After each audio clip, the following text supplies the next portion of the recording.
Well, it's a cold and snowy day today, and my kids are out of school. They've been out for a couple of weeks, and we have one more week to go. So you might hear them every now and then throughout this video. I apologize for the noise.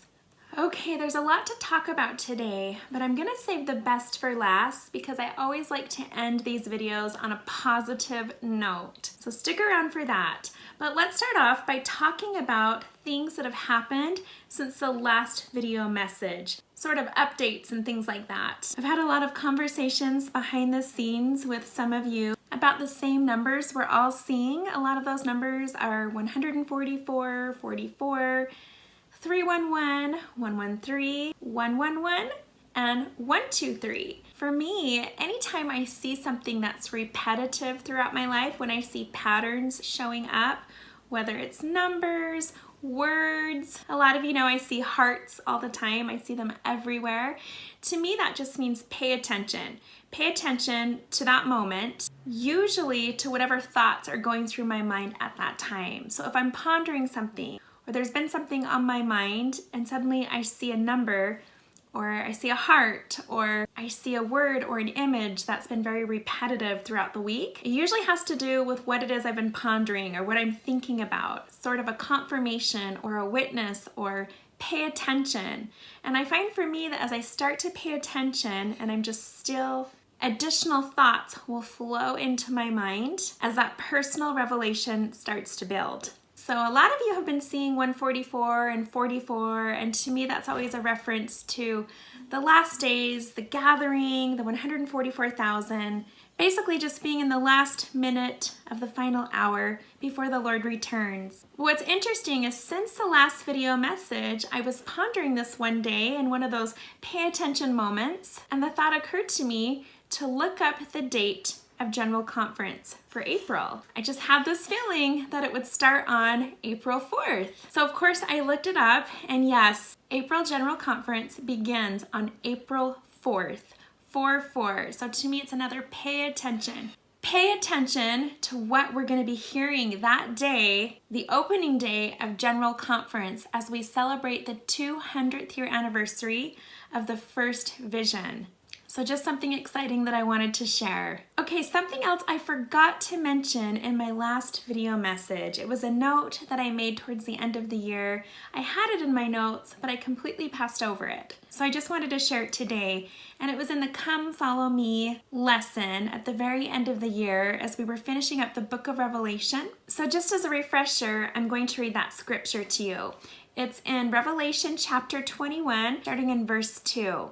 It says, "And I, John, saw the holy city, New Jerusalem, coming down from God out of heaven, prepared as a bride adorned for her groom. And I heard a great voice out of heaven saying, Behold, the tabernacle of God is with men, and he will dwell with them.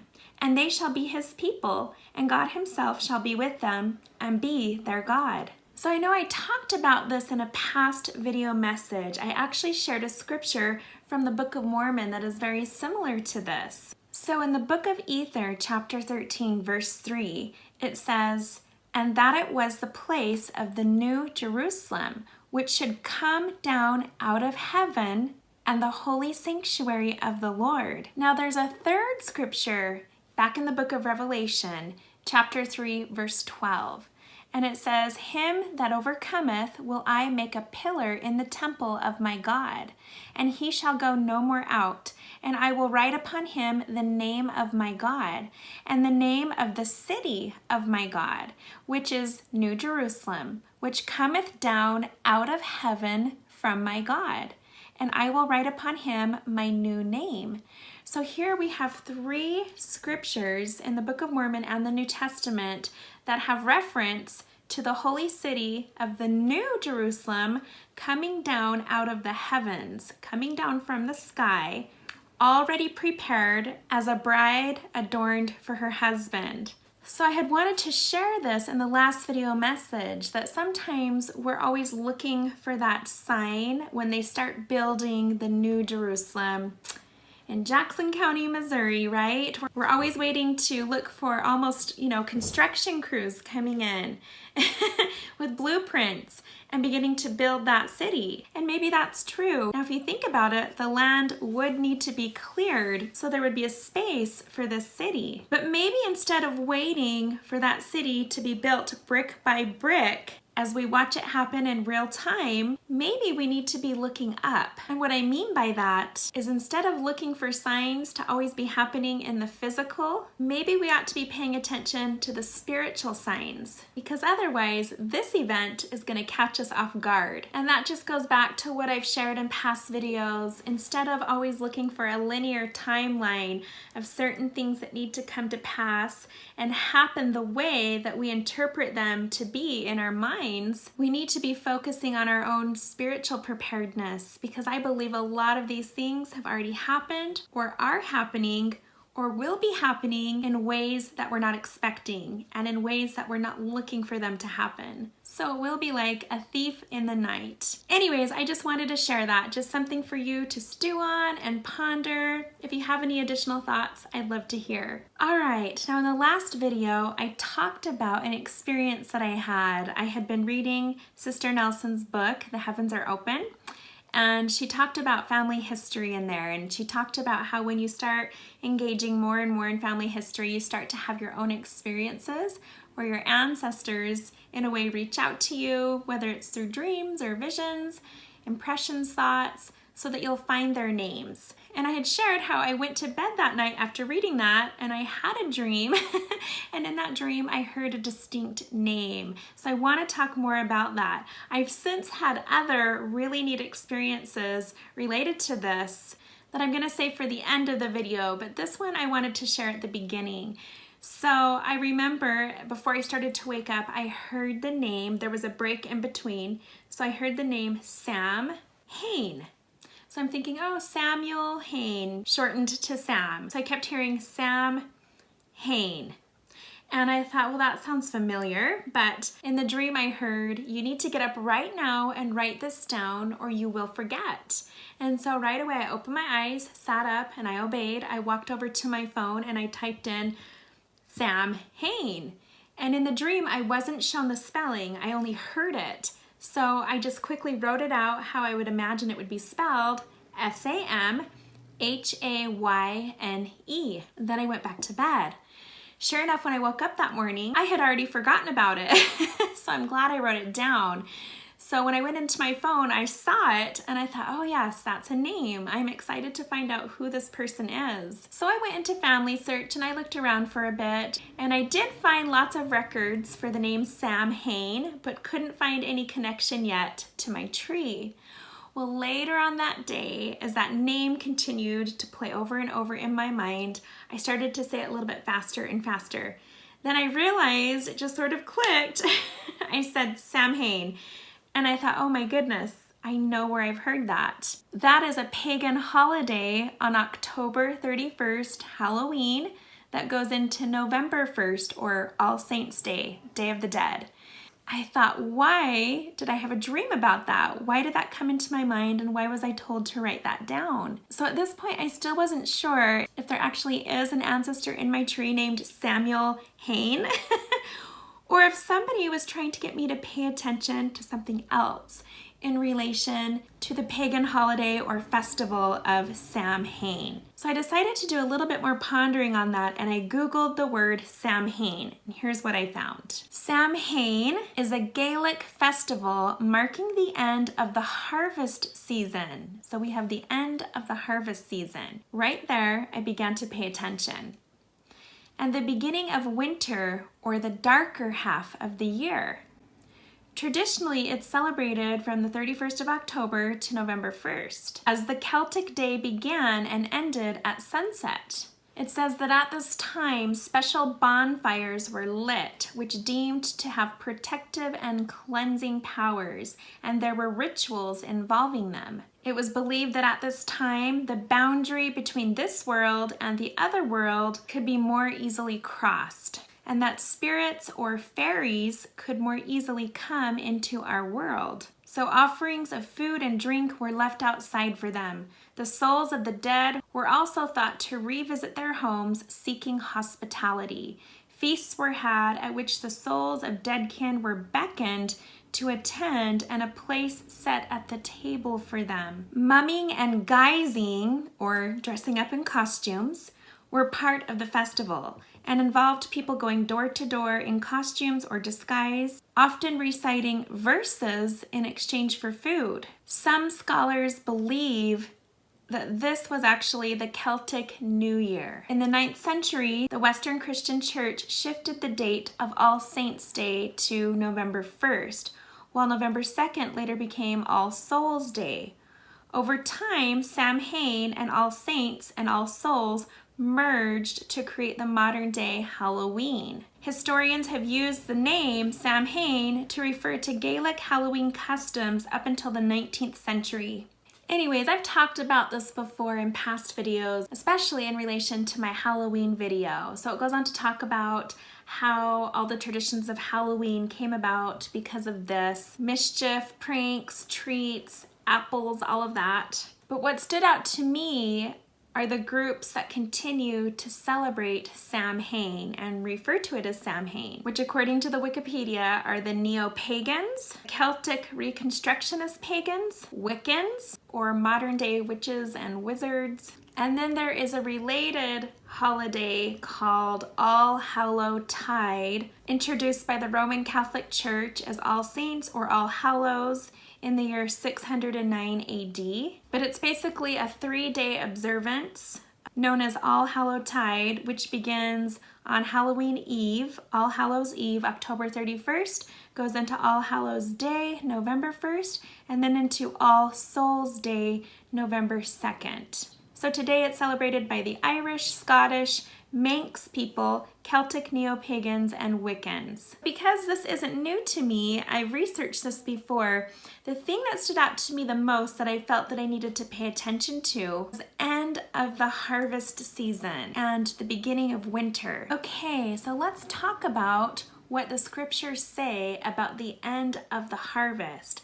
Now, I went to Matthew chapter 13 in the New Testament, where the Lord specifically talks about the parable of the harvest and what this all means. And in verse 39, he says, "The enemy that sowed them is the devil.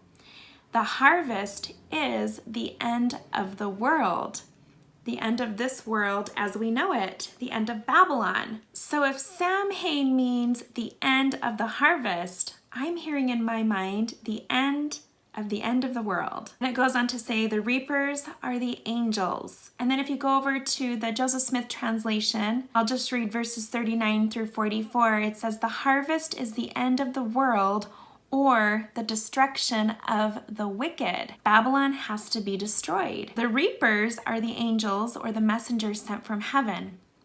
"As therefore the tares are gathered and burned in the fire, so shall it be in the end of this world, or the destruction of the wicked. For in that day, before the Son of Man shall come, he shall send forth his angels and messengers of heaven," so the reapers, "and they shall gather out of his kingdom all things that offend and them which do iniquity, and shall cast them out among the wicked. And there shall be wailing and gnashing of teeth, for the world shall be burned with fire."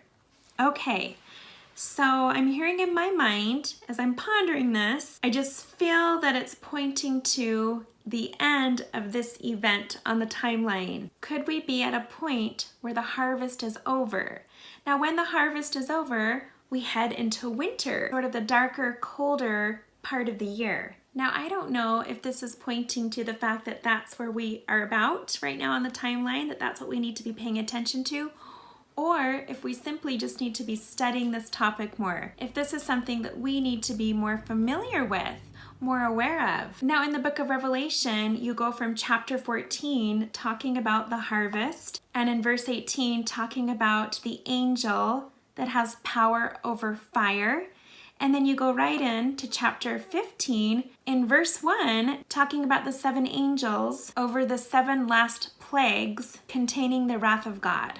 Now, I found a really interesting book from 1874, and it's called Some Readings on the Parables for Mothers' Meetings, published in London by the Society for Promoting Christian Knowledge. Anyways, there's a chapter in there called The Wheat and the Tares, and it's solely focused on that parable. And you get to a point where it says, "And may we so live that we may have no fear as to what our portion will be at the end. May we so live that we may be able to pray from our hearts, Thy kingdom come, even so, come, Lord Jesus, amen." And then there's a poem, and it says, "Come ye thankful people, come, raise the song of harvest home. All is safely gathered in, ere the winter storms begin. God our Maker doth provide for our wants to be supplied. Come to God's own temple, come. Raise the song of harvest home. What is earth but God's own field? Fruit unto his praise to yield. Wheat and tares therein are sown, unto joy or sorrow grown, ripening with a wondrous power till the final harvest hour. Grant, O Lord of life, that we holy grain and pure may be. For we know that thou wilt come, and will take thy people home. From thy field will purge away all that doth offend that day. And thine angels charge at last in the fire the tares to cast, but the fruitful ears to store in thy garner evermore. Come then, Lord of mercy, come. Bid us sing thy harvest home. Let thy saints be gathered in, free from sorrow, free from sin, all upon the golden floor, praising thee forevermore. Come with thousands angels, come. Bid us sing thy harvest home." Anyways, I have a link to this down below if you want to read this. It's a free ebook. It's interesting to read about their perspective on this back in the 1800s.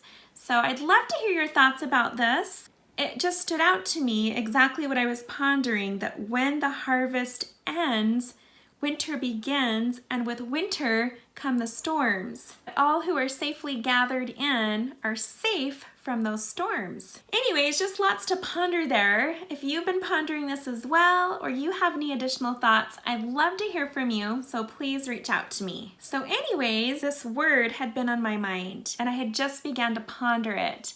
And a couple days later, I was at Hobby Lobby with my son, and we were standing in the checkout line, and all of a sudden I noticed in front of me a young woman and her mother.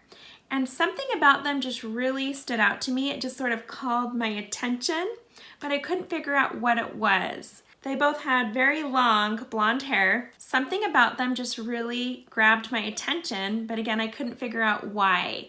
So as we stood in line, suddenly the young woman turned her back, and all of a sudden, as I look straight ahead, I see on the back of her jacket a patch that had been sewn on. And it said Sam Hain in big letters, white letters on a black background. And there was a demonic image of this skeleton-looking creature, sort of like a Grim Reaper. And I looked at that, and my son looked at that, and then he looked at me and sort of smiled, this uncomfortable smile, sort of this awkward moment, right? And then I whispered to him, I said, "Pay attention to that, I'll tell you more later." So he's like, okay. So I wanted to almost tap her on the shoulder and just ask her, "Hey, what does that mean to you?" But before I knew it, they got called over to another register with a shorter line, so I didn't get to ask. But when we got out to the car, I told my son, I had a dream about that word, and I've been pondering it for the last couple of days, and there it is again, another witness, another reminder. I have never seen that word just randomly out in public. So to me, that meant something. So, speaking of dreams, over a week ago, I had a very significant dream. I wrote it down in my journal, but I'm just going to sort of paraphrase it. I had a dream about one of my former stepmoms from a long time ago. I was in this building. It was like an educational building. There were classrooms. There were lots of people there. And I went into one of the classrooms. There were a lot of people in that room that I knew, people in my ward, people in my family. I remember sort of feeling unprepared. There was a project due, but I felt like I had too many weaknesses, that people were going to focus on my weaknesses, and me being unprepared, that's what I would be graded on for my project.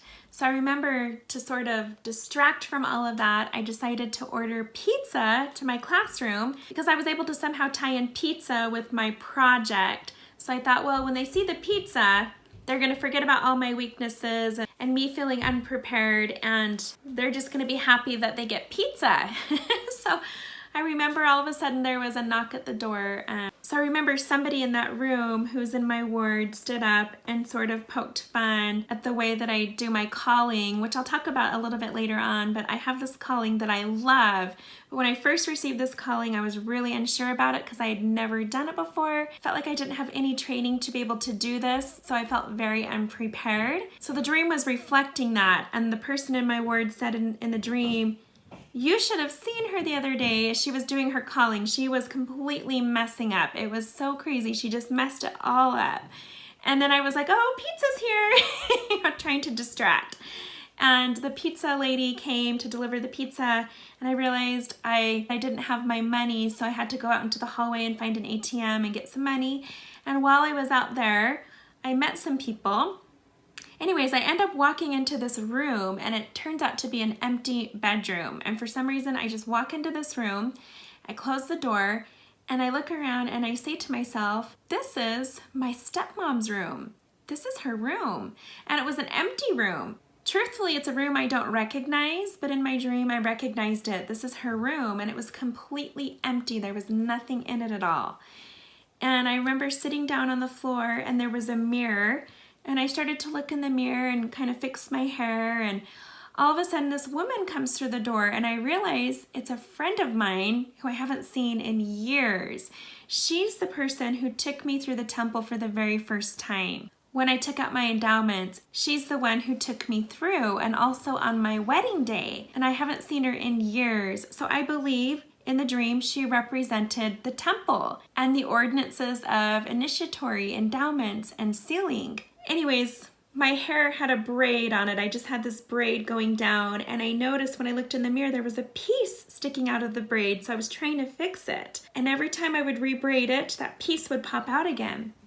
So she asked me, do you want me to fix your braid? And I said, sure. So she sits down next to me and she undoes the braid, and then I can see in her hands, in the dream, I see the 3 pieces of hair, and she's weaving them together, and she's making that braid, and she's fitting that piece back in. And then all of a sudden she says, this was your stepmother's bedroom, right? And I said, yeah, I do know that. And I was surprised that she knew that as well. And she said, she's here right now with us, right? And all of a sudden I thought about it, and I said, yeah, I can feel her in the room. I can feel her presence here. And right after I said that, there was a closet in the room. We were sitting right in front of the closet, and it had sliding doors that were mirrors. And suddenly the sliding door opened, and there was a light on in the closet, and then they closed.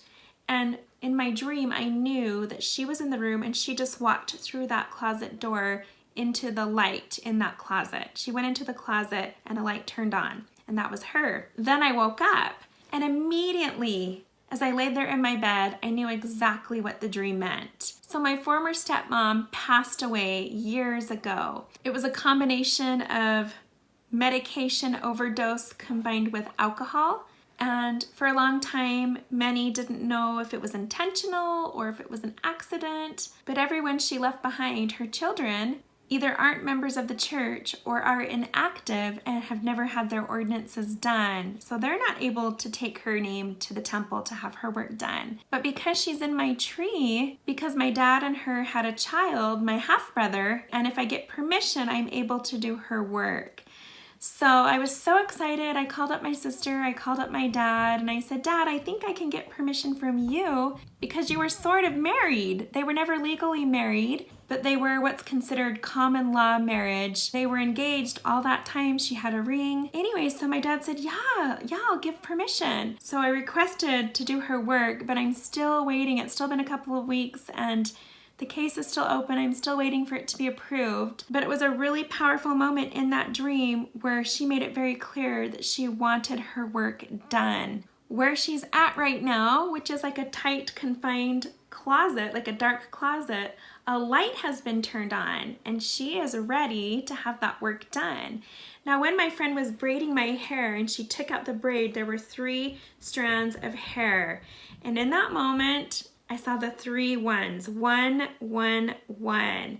What I always say that number represents, 1, 1, 1, is becoming one with the Godhead, being sealed into that eternal family, becoming one, becoming a link in that eternal family, becoming one with that eternal family. And so there it was in my dream, the 1, 1, 1. And that piece of hair sticking out of the braid represented her. Now, when the braid was put together, it sort of looked like a chain, and she was that piece sticking out. She was that link sticking out that no matter how many times I braided it, it wouldn't go in.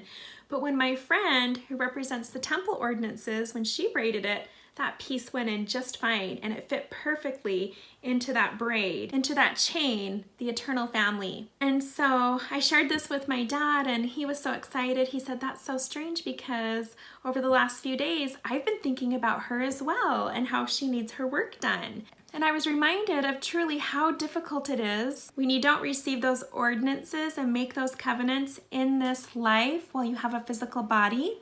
Because, for example, my husband comes from a family where no one is a member. He's the only one.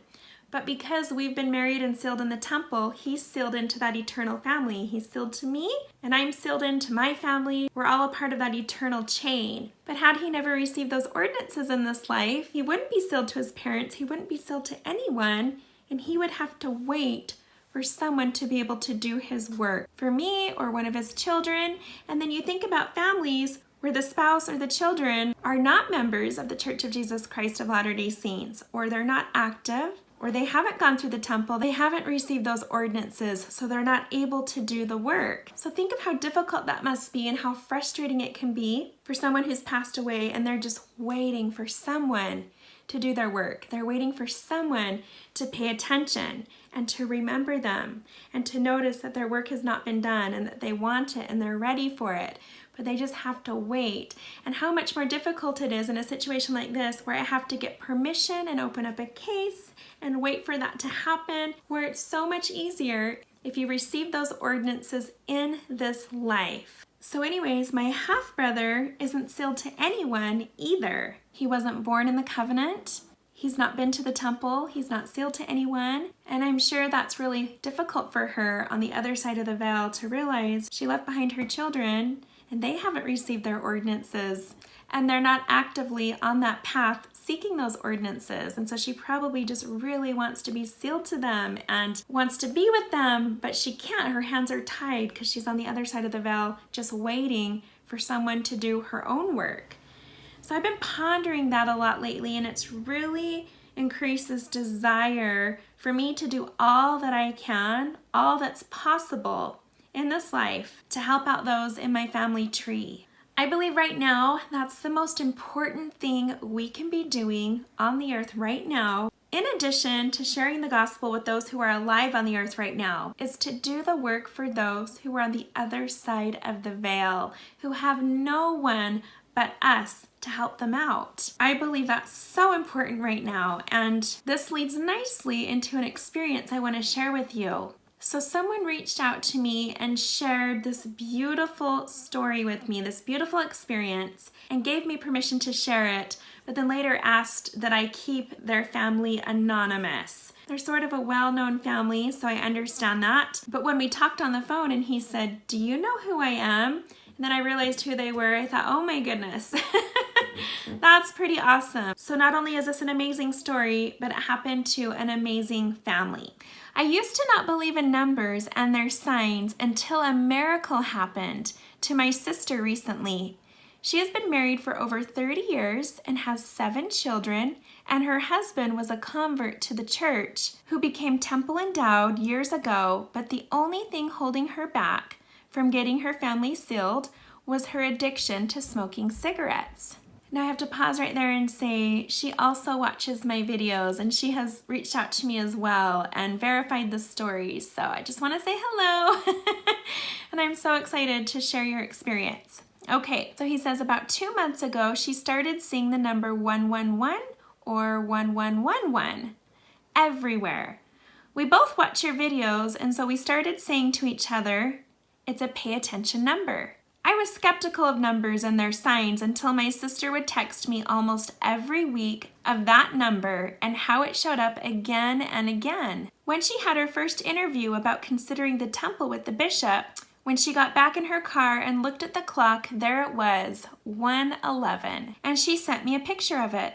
The next day on her way to work, she was following a car and the license plate had 111 on it. As you can see, I've got the images up here on the screen as I'm talking about them so you can see. She called me and told me about it.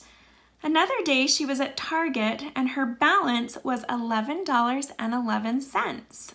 When she got in her car, this time she noticed her trip monitor read 111 miles. Her daughter was recently called to serve a mission, and so the last night with her before she left the MTC, she asked if her family could watch Les Miserables together. When they were about to start the movie, the time was 11:11. She left on December 4th. That weekend, the lesson in the Come Follow Me book was none other than Revelations chapter 1, verse 11. The next week for her Christmas work party, the table she was assigned to sit at was marked as 111. As I was getting this, we started to really wonder what the significance of this number might be. Well, this is what happened. Before she went to the bishop for her follow-up interview about going to the temple, she was cleaning her kitchen and noticed that the clock read 1:11. She sent me a picture of it. She finally met with the bishop, and the bishop told her that the Spirit had revealed to him that she was going to the temple. He asked her what date she would be okay with, and my sister said she didn't know, but asked the bishop if he could pick a date. The date that the bishop picked was none other than January 11th, 111. Can you believe it? My sister called me as soon as she was done with her interview and told me the date. We both were so shocked that this was the sign the Lord had been trying to show her this whole time. I was privileged to see my sister being sealed to her husband and family just yesterday, and I wanted to share it with you. What a miracle this was. And I wanted to thank you for your videos because we would have never have even paid attention to that number had we not watched your videos. Here's some pictures to show you that I wasn't lying about it. Okay, so then I received his sister's version of the story, and I just want to add that as well. It says, "Hi Lindsey, my brother had reached out to you about our 111 experience. And before I tell you the correct story, I did want to thank you for your sensitivity to the Spirit, as I believe I was meant to learn and be aware of this so that the Lord could lead me in a more tangible way, so to speak, to where He wanted me to be. The number always showed up when I didn't expect it, and when I questioned if I was on the right path. I had messaged you earlier last year and shared with you my experience with birds. They kept showing up physically and also referenced to in the oddest way, and it was a positive in my situation and a sign of freedom for me in my struggle to overcome addiction. I believe after I became aware of that, I was led to learning about the numbers. I'm sort of like you in a way where I'm open to learn many new things, but always with caution. Then I just spiritually feel things out and wait for confirmation. Anyway, I learned about numbers through your videos and comments from the 11th hour group, and kind of just left it there in the back of my mind as something to think about or to be aware of. Little by little, I started to see the number 111 or 1111 at random times. And I had talked about in past videos that when you see 4 ones, to me, that symbolizes you are the person being linked in to the Godhead and to the eternal family. So it's you becoming one. So I started to see these numbers at random times. I started to make a mental note of it and left it there. During this time, I had felt that somehow, some way, the Lord was leading me to the temple. That is where He wanted me to be, and He wanted me there sooner than later. That feeling was confirmed during conference, but I still didn't understand how this was going to happen as I still struggled with my habit. things started to line up and I felt a strong impression to just go see the bishop and see what could be done. He felt that despite my weakness, I should start taking temple prep class, and we'll just follow the direction of the Spirit every step of the way. On my follow-up visit on December 1st, beginning the 11th hour of the year, which I had just realized while writing this, I was still struggling, but my bishop felt that if we make a goal date, it may help in keeping me focused. So he asked me if I had a date in mind, and I said no. I would rather him pick the date. He looked down, thought about it, and said, January 11th. I didn't think anything of it until my drive home. 111, I thought. This is weird. There must be a significance to this. Maybe this all really will happen. And I kid you not, the floodgates opened, and starting the very next day, I received confirmation in the form of 111 or 1111, consistently and almost constantly. Until that date, I felt I needed to capture every instance that day on that I could, so that it would always be a testimony for me. I believe this was important because I doubted my qualification all the way through because my addiction held a firm grip on me the entire time. Every time I saw this number, it strengthened my faith and my trust in the Lord, that whether I was able to overcome this habit or not, this is what was going to happen because it was His will. So the following pictures are in the order they came with some details. Another side note is my daughter was at the Provo MTC hoping and praying along with her district that this would happen before she leaves on January 14th. On Sunday, January 5th, 5 days before my scheduled endowment, I received my temple recommend, signed by both my bishop and stake president, who were fully aware that I had not overcome my addiction. It was a miracle. On January 9th, the Lord threw in a little twist, which I didn't capture, but I thought it was sweet. I happened to look at the clock just 1 minute before 1:11, showing 1:10. I thought, that's weird. After all this time, why would it be a minute off? And my answer came before I could finish my thought. Because my endowments are being done that day, the day before our family sealing. This experience has been a miracle for me and my family. For 24 years, I have been the missing key in bringing our family together to be sealed. My habit, my addiction is so minuscule compared to the importance of what needed to happen for our family. Oh, I just felt that right now. And He made it happen. I don't know if I will ever see this number again the way that it came about during all of this. But I believe that's how He led me in this situation. From birds to numbers.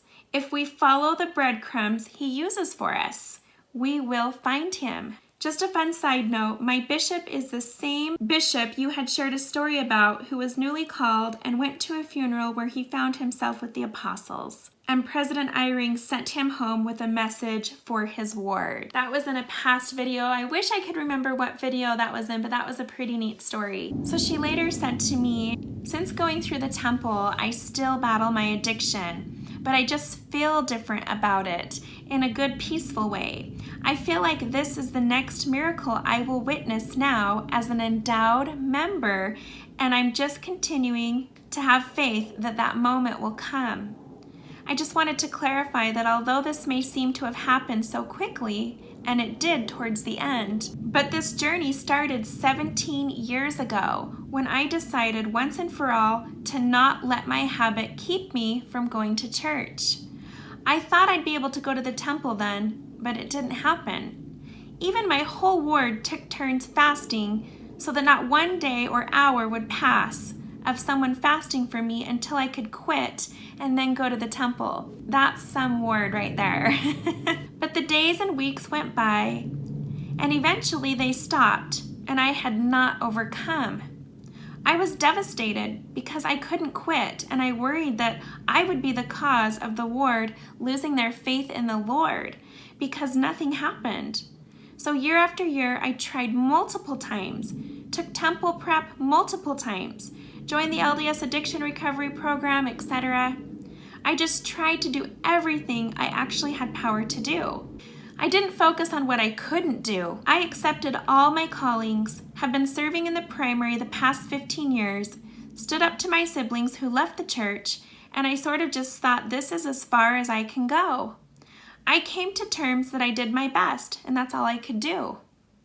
My children can finish my work when I die, and that's when the feelings that you're going to the temple started. With the help of my brother, who called me and told me his strong impressions he was getting in the temple, things started to line up from there. The birds, finding your blog, the numbers, and many other coincidences started happening. The Lord was showing me that He was in charge and that He was qualifying me. And I'm feeling that too. Woo, all right. So my story is not to say that smoking and drinking or whatever is okay, and that the Lord will qualify us all if we have those addictions, but rather that the Lord works with us individually, and that sometimes He does qualify those who have addictions to enter His house.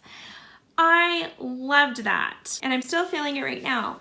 Now, I talked about this several videos ago, and I said, I just have this feeling. I was talking about this with my sister, and she felt the same way, and we were talking about how we just have this feeling that there's going to come a time when it is so important to go to the house of the Lord to receive those ordinances so that we can all be sealed into the eternal family.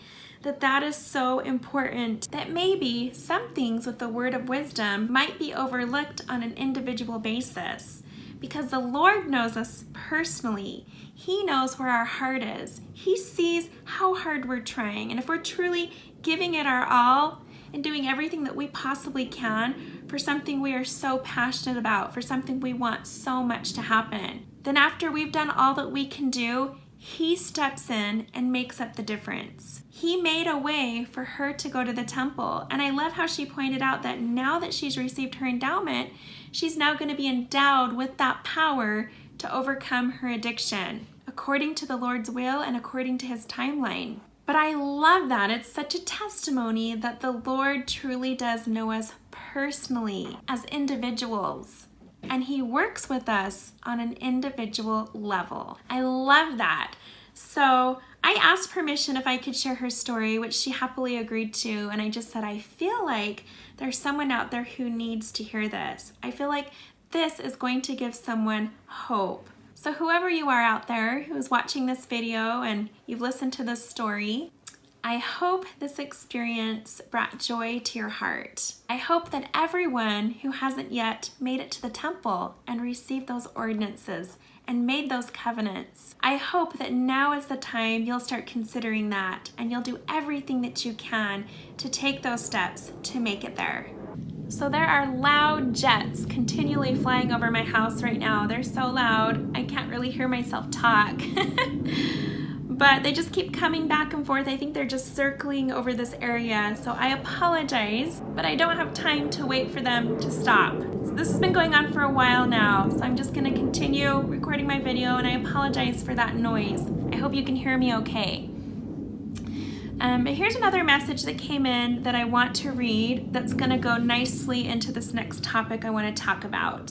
So I'll just go ahead and read it. It says, my twin sister just left the church, and shortly after, 3 of my other siblings left the church. They tried talking me into joining a group of people here in Utah that they met that teaches that the prophet is evil. And just look at the time and date that he happened to send this to me. My parents were invited to a celebration that my twin sister invited them to, and they thought it was a missionary farewell. Lo and behold, when they got there, they were stunned with something very different. My father immediately noticed many weird decorations that felt to him to be like stars and moons with Egyptian-type eyes, and it felt evil to him. When they began their program, a lady came onto the stage and did one of the signs that we make in the temple, and she started praying aloud to Heavenly Mother. My parents were shocked. Soon after the prayer, the host announced that my parents were the special guests of the night, and everyone applauded them. However, my parents did not know why they were even there. This almost sounds like one of those weird dreams that you wake up from, right? This is crazy. This actually really happened to them. After all, they thought they were just attending a mission farewell. After the applause, all the lights go out and they show a film on a screen on the stage, and it's a video depicting signs and wonders. And all of a sudden, my grandpa is the main focus of the film. The video depicted my grandfather as the true prophet on the earth, and that he was the example to follow. They showed things that he did, and after the video, my parents were greeted by all of the guests, and the host asked my parents if it was okay to use my grandpa in the video. My father can barely speak English, but he just nodded. My parents told me of this, and I later found out that this group, in fact, worshipped my grandpa as a prophet. To give you more context, my grandpa's name is Iohani Wolfgramm. I think a lot of you out there are familiar with him. I was as well when I read this. He has quite the legacy in the history of our church. He goes on to say, and he was from the South Pacific islands of Tonga, born and raised in the church. He served many faithful missions and did so much genealogy work for the church, specifically for his people of Tonga. He even served in the same mission as Elder Kalipoki, like in the movie, The Other Side of Heaven, but as a service missionary. He was a man of faith, and he had rare gifts. In his patriarchal blessing, he was given the gift of healing and miracles. I will tell you, his gifts were real. One of my grandfather's stories was shared by Dallin H. Oakes in a fireside in 2000 and published in the Ensign. He shared the story of my grandfather raising his daughter from the dead. My grandfather also had other accounts like this, but they were kept in his journal and he rarely ever talked about them because of their sacredness. But he was a devout member of the church. He never strayed away and always urged his children to follow the prophet, repent, and keep the commandments of the Lord. This group of people my sister met knew about my grandfather's story and used it to teach the false doctrine that we don't need a prophet and that we only need Jesus. They used my grandpa as the prime example of that, saying if this brother can wrought miracles, then they certainly can. But they don't know my grandpa at all and his dedication to the church. If they only knew the allegiance my grandfather had to the church and even the close friendship he had with the prophet Spencer W. Kimball. They lied to my sister, telling her she was special. My sister believed them, and they asked her to try and get my parents to come to their celebration. My parents were not having it though. After the party, my sister tried to convince them to join, but my parents simply told her to repent and wake up. The group even tried paying my dad tithing, saying that he was the heir to the prophet. My dad refused. Since that time, 3 of my other siblings have left the church, removing their records from the church. I felt to share that with you because your video rings so true of these type of cult groups. So he shared with me the link to the talk by Dallin H. Oakes, where he shares his grandfather's stories. I have a link to that down below. In the video description, I have links to everything that I've been talking about down below if you want to check it out. But he later told me about this group and how so many people are joining it to worship his grandpa and how shocking that was. And it just made me realize there are so many of these groups out there, so many different groups, but they're all connected. They're all teaching the same thing, that we don't need a prophet. We don't need someone to lead us through these last days. And by doing that, they can bring about their own doctrine and their own philosophies and create their own church, their own group, organization, following, to carry out their own will, their own desires. And something that they all have in common is that they're all asking for money and donations from their followers. Anyway, so not too long after I read this and was pondering about this, I received another message from someone out there, and I have a link to that down below. Now, I'm keeping everyone anonymous. Everything that I'm sharing today, I'm keeping it anonymous. Fortunately, this document that has been leaked has blurred out the names, so it's also anonymous. But I can't find a date on here, so after everything that I've read, I feel that this happened a few years ago. So I'm just going to read some of the things that stood out to me that have so much to do with everything I've been sharing in my past several videos since October. So this letter is addressed to the brethren of a certain stake. The president who wrote this letter talks about specific cases of specific individuals within their stake. So I'm just going to skip ahead, and he says, all of these people are involved to some extent in holistic healing. So he's saying these are the red flags. They're all involved in holistic healing, energy treatments, foot zoning, etc. Now, I don't believe this is to say that holistic things such as oils or teas or herbs is a red flag. But he's just simply making the connection that these are all the things that they shared in common. This is what they had as a common passion and interest that brought them together. So he says this interest is one of the tools that so-and-so used to recruit these followers. This person served as a bishop in the blank area. The family and this person were members of his ward during his tenure as bishop. The family moved to the stake in September 2004. They became friends with such and such families. Their common interest in the holistic areas described above provided a level of trust and friendship that opened the door for these members to be recruited. Holistic healing and energy treatments seem to be the gateway drug used to find recruits. Interesting that he used that term because we talked about that in a past video. He says the family was struggling with a son who had emotional issues and wasn't sleeping at night. The other family introduced them to energy treatments and showed them how to use prayer to shield their son from the influence of the adversary.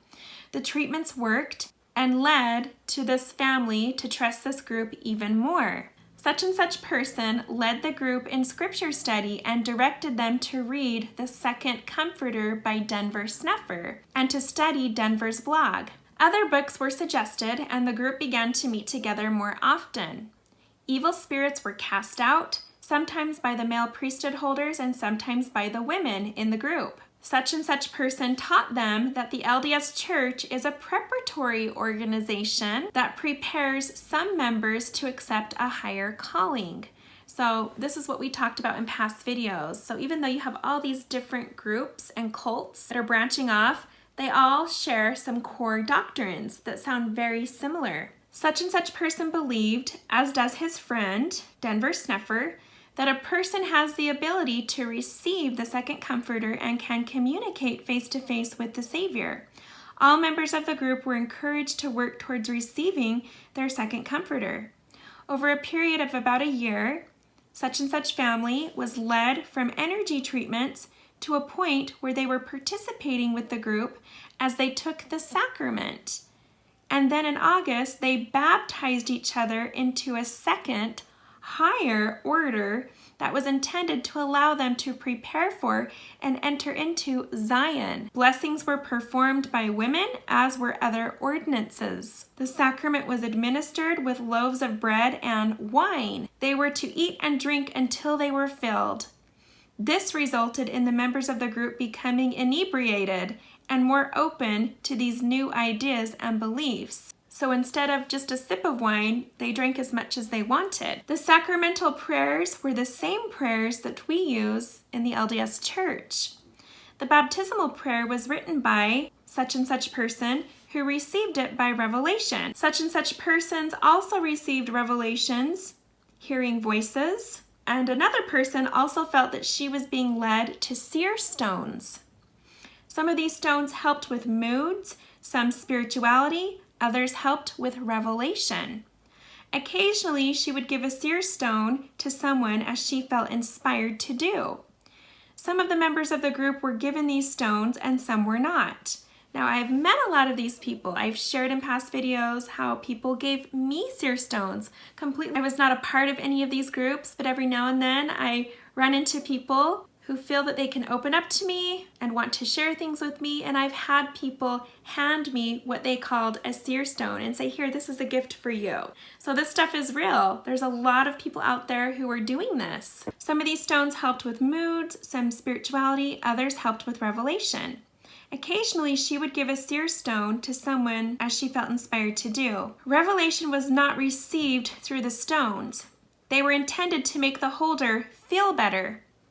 In addition to the sacrament and the baptisms, the members of the group covenanted to do things to prepare for the coming of the Lord and the creation of Zion. The blessings and ordinances that were performed by women were done in the name of the Father, the Son, and the Holy Ghost. They were performed by the authority of the patriarchal priesthood. Everything was built on the beliefs of the LDS Church. All of the children in the blank and blank families were included when the sacrament was being administered. The children only drank grape juice, and the older children were also baptized. At first, the blank family felt they had experienced an increase in spirit and light, but this quickly turned dark. So at this point, it's clear that this family came forward and confessed this to a priesthood leader and shared with them their entire experience. Such and such person's experiences were very similar to what the other person described, but she went deeper into the sect and actually became a leader. Her friendship began with the same holistic involvement, and then about 12 to 18 months ago, she and her husband were invited to dinner with such and such families. At the end of the dinner, such and such person brought out the scriptures and they began a study group. Such and such person saw through very clearly and told them that he didn't want to be involved with them anymore. It sounds as though the wife continued her involvement behind her husband's back. The process was the same. Holistic involvement led to studying together. The teachings of Denver Snuffer were introduced, as were the teachings of others like Denise Mendenhall, who had a near-death experience and believed she came back without a veil shielding her view and communication with those in the spirit world. Eventually, the ordinances were introduced. Such person told such person that Denver Snuffer was like John the Baptist and that this person was going to be one of the leaders in Zion after the destruction associated with Christ's return. The group believed that they would eventually move to Grand Mesa, Colorado after the coming of Christ. This is where Zion would be organized. A particular person was set apart as one of his counselors. She was assigned to receive revelation for the group. She received revelation and would interpret it for the group. Another person was also set apart as a counselor and was sealed to this man as his spiritual wife. The marriage was not consummated. Such and such person performed this sealing by the authority of the patriarchal priesthood. This person taught that he and Denver Snuffer were receiving revelation directly from the Savior and that they were speaking with him daily. Isn't it interesting that all of these groups, all of these sects, all of these cults all claim to be communicating directly with the Savior? But they're all being told a little bit different things. The one thing they all have in common is they're being told to not follow the prophet, to get off of the covenant path, and that they don't need any of that. That's the one thing they all have in common. Such person also testified that she had received her second comforter. She said that she had a vision, but it was an experience of darkness, not one of the light. She believes that she saw the adversary instead of the Savior. These people also taught reincarnation. We just talked about that in the last video, how that's a common red flag among all of these groups, is they believe that they've all been reincarnated. But of course they don't call it reincarnation, they call it multiple lives, multiple probations. They believed in a book called Eternal Lives and taught that some people have plural lives.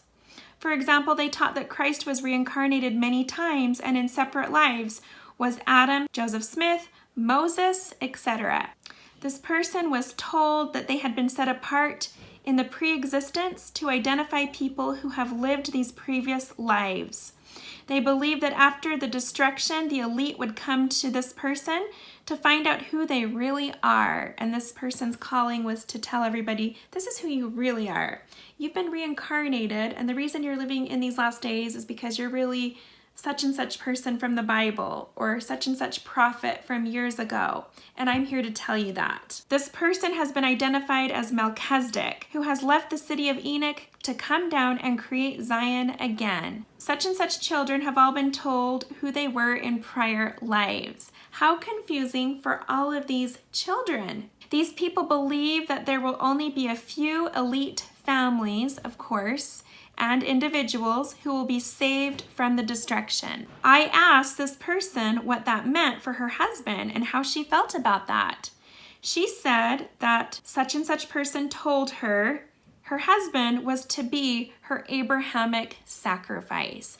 That's something consistent among all of these groups, is they're constantly encouraged to leave their husbands and to leave their wives. But usually it's women being asked to leave their husbands, saying it's a sacrifice. Like, the Lord understands this person is not on the same page as you. They're going to hold you back from your true mission. They don't support this. They don't agree with this. They're going to hold you back from your eternal destiny, from your special mission. So you need to let this person go. And you will be honored. You will be rewarded because this is an Abrahamic sacrifice. I told such and such person that Abraham was not required to actually sacrifice Isaac. She said that such and such person taught that Isaac was sacrificed and that he was then resurrected so that he could fulfill his role in history. How twisted is that? There are first level, second level, and third level ordinances that are performed. First level ordinances are the things we do in the mainstream church. Second level is the things that such and such persons did.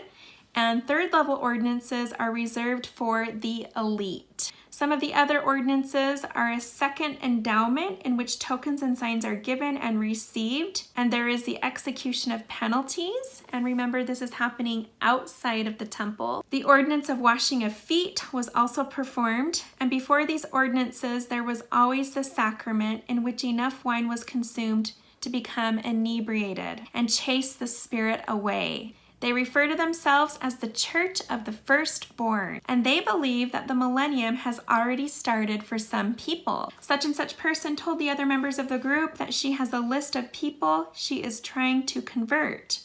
It goes on to say that all these people, and it lists their names and they're blotted out, that they have all been placed on probation, their temple recommends have been canceled, and they have all been contacted to meet with their bishop. So anyways, as I pieced together the clues, it talked about a holistic conference where they would go to recruit people who were interested in learning about energy healing and energy work. People that would come to that conference, they would recruit them into this group, into this cult.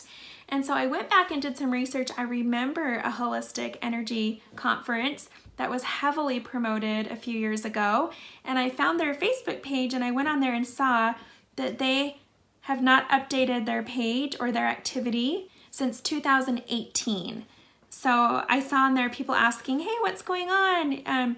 Some of your links have been taken down. I can't seem to access your website. What's going on? And the person responded and said, oh, we're just working on some things. But it's clear now that this is what was going on. And so the website was shut down, the events stopped, so they were holding events every year, and a lot of the people who came and spoke at these events are people who have books at Deseret Book. A lot of these people are wolves in sheep's clothing that I've talked about in many of my videos. And these were the keynote speakers at these conferences where these people were being recruited. So someone coming forward and blowing the whistle allowed for action to be taken and for this website to be shut down and for these events and conferences to be shut down. So you see how it's a good thing to come forward, to blow the whistle, to prevent further people from going off the path and following these groups. Something else I want to point out is a popular video that went viral over the last weekend with Julianne Hough. She participated in an energy healing conference that was being held in Switzerland. She was being used in an energy session demonstration live on Facebook. So people all over the world saw this happening live. I'm going to show footage of it right here, but I've got the volume turned down. But she was receiving this energy work, and people all over the world felt as they watched this that they were watching some kind of demonic exorcism happening. After reading all the comments, people felt that something very dark and demonic was entering her body, and that's what this was. And it frightened a lot of people. And I believe that was a wake-up call for a lot of people that that's what this is. And I've talked about that in so many of my videos. It doesn't matter if you put the word Christ-centered in front of it. This work is in no way related to the power of Jesus Christ. This is counterfeit in every way, at every level. And I've talked about that in past videos, so we're not going to revisit that again. I've written articles about it, and I've done video after video after video about it. But I'm glad that I've done that because it's helped a lot of people open their eyes and wake up to the reality of what this is. That Christ-centered energy work itself, that energy work, including Christ-centered energy work, is a wolf in sheep's clothing. I've talked about in past videos about yoga, and I shared the experience of a woman who was born and raised as a Hindu, and her family participated in yoga. It was a part of their religion, and after so many years, it almost killed her. And she describes being attacked by dark demonic forces through her yoga. That at first it felt good, at first it felt great, and then over time she became depressed, she became ill, and it almost took her life. After calling on the name of Jesus Christ to cast it out, she was healed and she became a Christian. So I've shared her story before, and we were walking down the hallway at church, and my son pointed out to me on the bulletin board in the hallway, there was something that said Bishopric Yoga, and it caught our attention. And there were pictures of members of the bishopric of a certain ward, and they were all doing yoga poses in the primary room during sharing time. I don't know if it had to do with the lesson, but here were the leaders of a ward, the bishopric, the men who hold the priesthood, doing the poses that worship these Hindu gods in the church in front of the children. And I sort of just had that sinking feeling inside of me that we bring these things into the church. I talked about this in my Halloween video, how we bring Halloween into the church. We bring things from other religions, the worship of other gods, satanic traditions, all of that. We bring that into our place of worship. We bring that into the churches. And just because we put the name Christ-centered in front of it, Christ-centered yoga, Christ-centered energy work, whatever you want to call it, it doesn't change the truth of what it really is. In fact, I came across this Facebook post today that had a question about yoga and if it really was a religious practice related to Hinduism. And she said that her husband had told her this, she didn't know if it was true. And as I was scrolling through the comments, everybody was saying, yes, it's just fine, you have nothing to worry about, it's not religious in any way, it's such a benefit, it's so helpful, it's such a good thing. We do it in Young Women's, we do it at church, we do it in Relief Society. This is such a good thing. And I just felt so obligated to share what I have learned and to share what I know. So I posted the link to my videos and my blog post where I talk about this. And I saw that someone had already beat me to it and had already posted my video. And so I just added to it, and right away people started to comment that they disagreed with me, they felt that I was misled, I was wrong, and were really upset with what I had shared. But as I always say, this message is never for people who are already knee-deep into this. This is for people who are questioning, who haven't quite gone down that road yet, and something's just feeling off or they're not sure. So even though I got a lot of people who were angry at me for sharing what I had learned, there were people who appreciated what I had shared, who liked it, and who reached out to me to let me know that this was an answer to their prayers. So when you feel like you're all alone, standing in a den of wolves, never be afraid to share what you know is true. You never know who you're going to bless. You never know who that will help. You just have to always trust those promptings. So over the years, I've made friends with some Latter-day Saint publishers who publish books that are in Deseret Book and other bookstores. And this week I decided to go visit their websites to see if they still carry a lot of these authors. And sure enough, they do. Sure enough, they still have their books in print. A lot of these people who speak at these conferences that lead people off the path, They're still printing their books, they're still publishing them, and a lot of these books are still being sold at Deseret Book. So you have to overlook the fact that just because something is sold at Deseret Book, it doesn't mean that it's not deceitful. Like I've said, Deseret Book carries the Harry Potter books, and you know how I feel about witchcraft, wizardry, sorcery. I feel the same way that the scriptures teach us to stay away from that, to not even entertain it. So I don't buy those books for my kids. We don't watch those movies, but they are sold in Christian bookstores. But again, you have to be so careful and use your discernment with everything that you read, with everything that you watch, with everything that you learn, and with who you follow. So since the last video message, someone reached out to me and she said, I'm originally from Mexico and my English is not very good, so I apologize. But I wanted to thank you for that video where you shared the experiences that you had with different seminars, etc. It was an answer to my prayers, and I thank you for that. I started to learn biomagnetism medico because my cousin is doing it and I saw that it worked. And I became interested in alternative medicine. I grew up with conventional medicine because my dad was a wonderful surgeon in Mexico. And after he died last year, my cousin that has been doing alternative medicine for 11 years told me about this practice, and I became interested in them. And honestly, I spent a lot of money on magnets and colored lights and Bach flowers.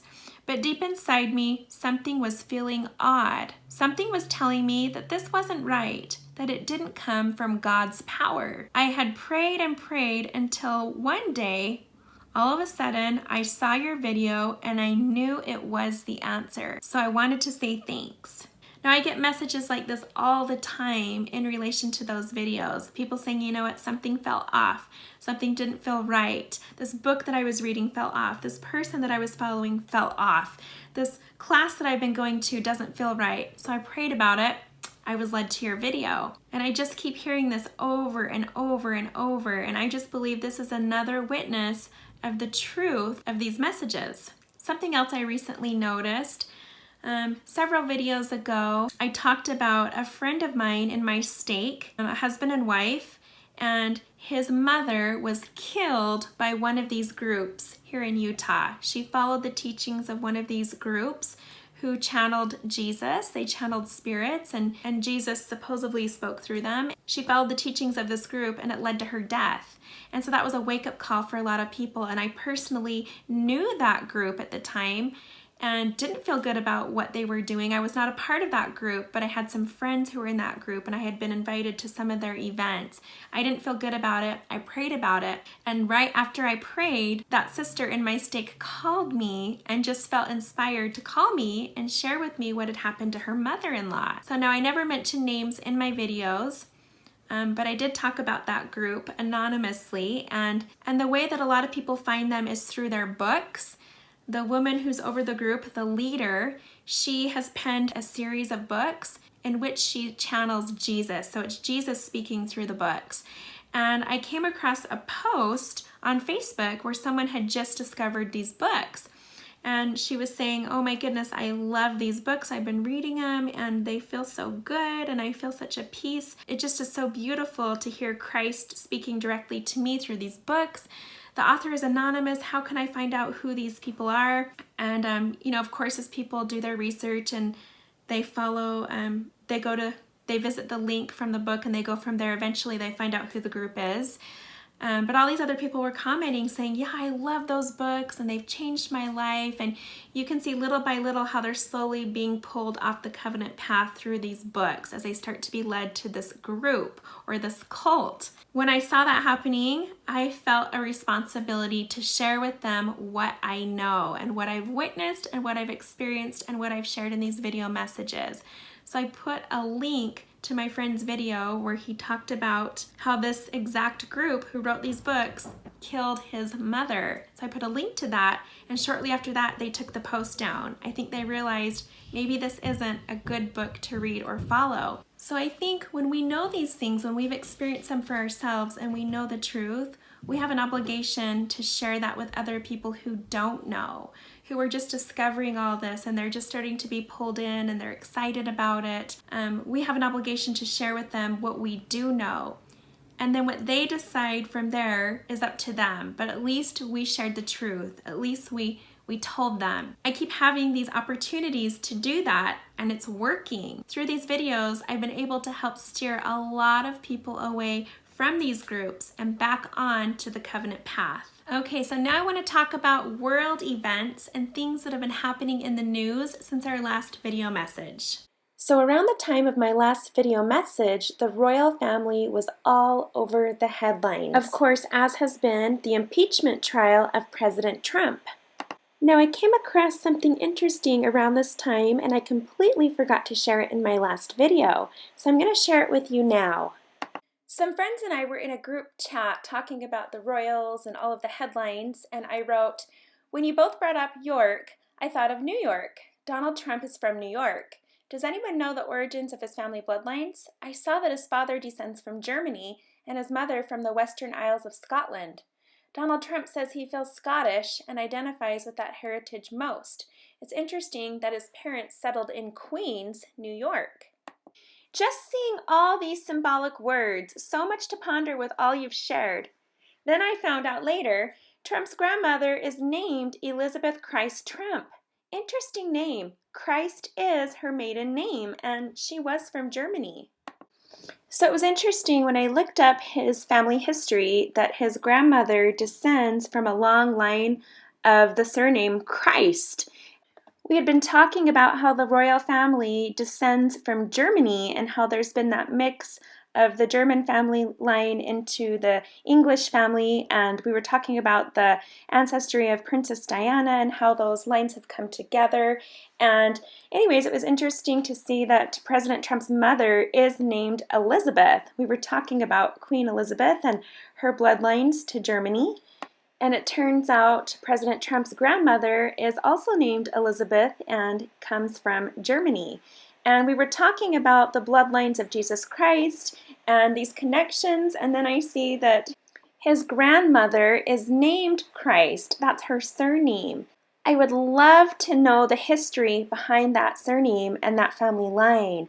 But as you can see, that family had taken on the name of Christ. And we were talking about Prince Andrew and the headlines, and he's the Duke of York, so we were talking about York, and then I realized President Trump is born in New York. Not only that, but he's from Queens, and we were talking about Queen Elizabeth, and just such a connection of words. It just seems like there's these little dots that are connecting so much symbolism. Now this is going to lead right into the next thing I want to talk about. I don't know about you, but I have a handful of liberal friends on Facebook. And I've noticed over the years that they're very bold in their political opinions. They never shy away from sharing how they feel about the president and how they feel about politics in general. And they're never afraid to attack the right and just say things that aren't kind, to share things that aren't even true. While the silent majority, about the 95% of everyone else I'm connected to on Facebook, remains silent. They choose not to get involved, they choose not to comment, they choose not to share their own opinions, probably because of experience from the past of being attacked by the smaller minority of the group that opposes conservative politics and opposes the right. So that's just how it's been. It's kind of always been that way since social media has been around. Well, the other day, one of my friends, a relative of mine, posted this article that supposedly quotes Trump as saying, "I have done more for Christianity than Jesus." And of course, as you can see, there were lots of people who were angry. This sparked rage and people were upset. There was contention. It just triggered all kinds of negative feelings and emotions, which I believe had a very negative impact on many people who saw this. And it created even more division that we don't already need in this country. So right away, I realized this was a satire article. The Babylon Bee is one of those satire news sites where they make up stories just out of pure humor, just to be funny if that's your kind of humor. So I commented, I just feel like I'm at a point where I can't not say things. I can't not stand up for what's right. I can't not stand up for truth. I can't just sit on the sidelines and be part of that silent majority. I want to be part of the majority, but I don't want to be silent. So I commented and I let them know this is not truth. And I had to post a link to a Snopes fact check that proved that this news story is not news. It's not true. It was completely made up for the purpose of humor. So I shared that, and the people went and saw it, and they said, oh, well, we didn't know. But then they went on to say, but we still don't like him. He's still a jerk. He's still a horrible president, and this is something he would say, so I'm sure he would agree with it. That's just how he is. He does think he's Jesus. We're sure of it. And they just went on to bash the president and bash the right and bash conservatives. And anyways, I just told them that what they're doing is very destructive, that it's not helpful in any way to our nation. It's actually hurtful, that they're part of the problem. They're adding to the problem, and that we should spend more time on social media if we're going to be on there. We should use that time wisely to uplift people, to edify each other, to help connect and unite and stop all of this division and stop spreading all of these lies. You can see that some of these people were already sharing this article. They were already spreading these lies. In fact, I don't know what's going on, but I noticed within just a few days, all of my 7 or 8 liberal friends on Facebook were all in some kind of a heated debate or very upset about something political related to the upcoming election, related to Brexit, related to how much of a dislike they have for conservative politics and the right, whether here in the United States or over in Europe. And I just see that all of my 90% conservative friends are not upset, and nobody's sharing false headlines and stirring up contention and sharing fear. Everyone's hopeful and positive and uplifting and edifying, and that actually is the majority. I believe that represents the majority of our country, how the majority of American citizens actually feel.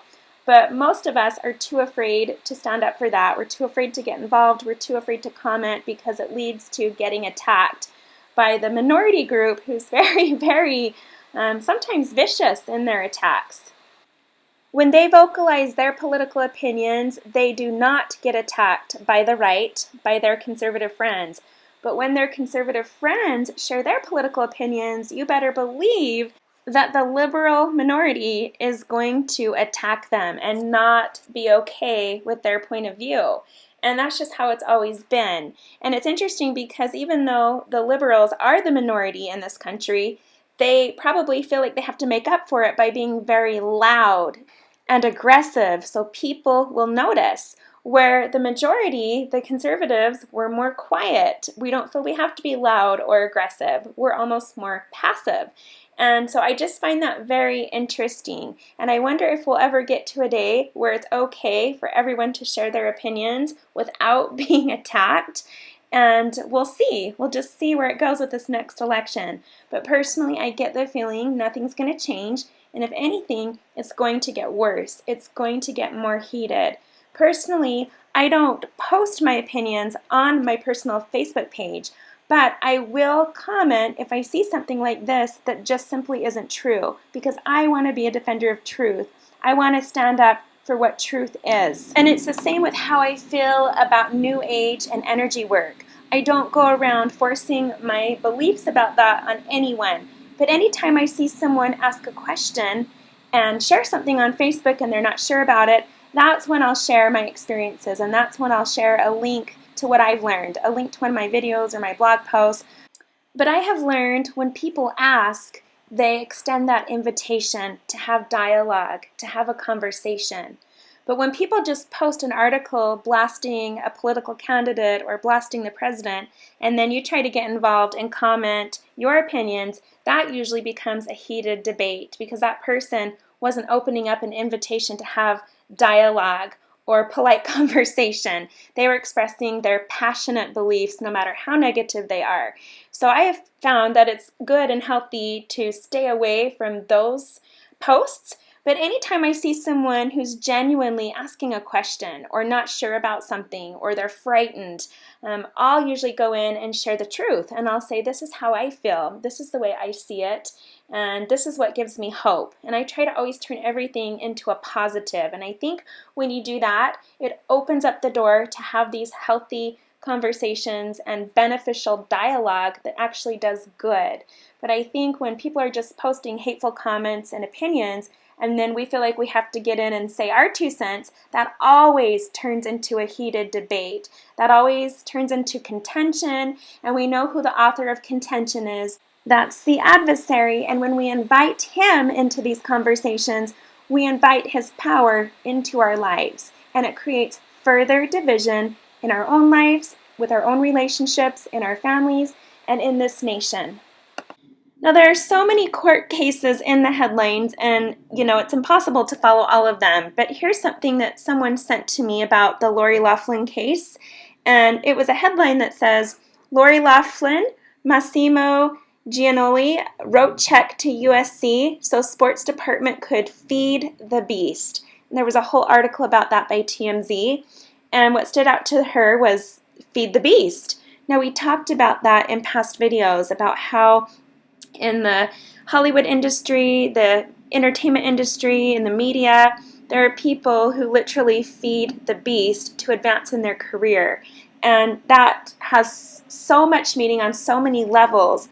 I've done many videos where I've shared music videos and Super Bowl halftime performances over the years where you see these rituals, you see this symbolism, you see these things that are being done to feed the beast. And there's a lot of connections to this with Jeffrey Epstein. We saw that his whole world revolved around feeding the beast. We could talk about, and we have talked about in past videos, how abortion is part of that feeding the beast. Those human sacrifices are feeding the beast. So people feed the beast on so many levels, but when they do that, it gives the beast power. It gives the adversary power that he needs in order to carry out his purposes and his plans. And as we've seen before, you can find his tentacles spreading into education, into the universities, into Hollywood, into music, into the media.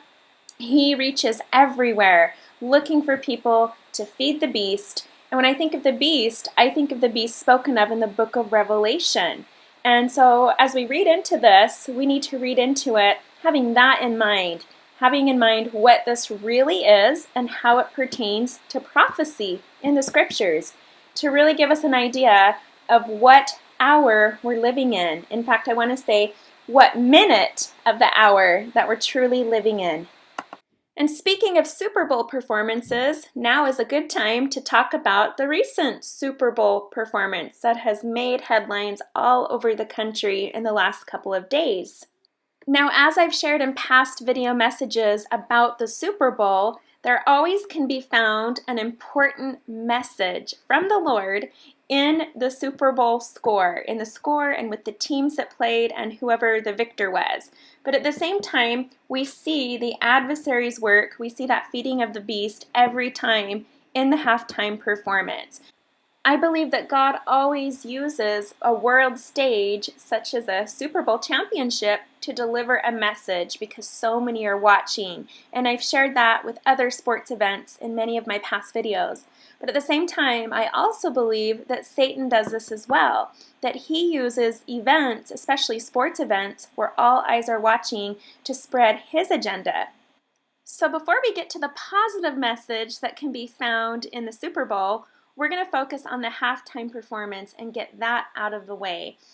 Now, my family and I don't watch the Super Bowl, and we haven't for about 11 years. In fact, probably about 11 years ago, I wrote a blog post about this on my spiritual blog.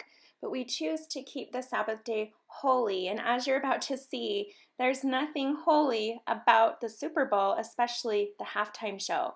But we've always chose to leave that out of our home, and we just treat Sunday just as we would any other Sabbath day.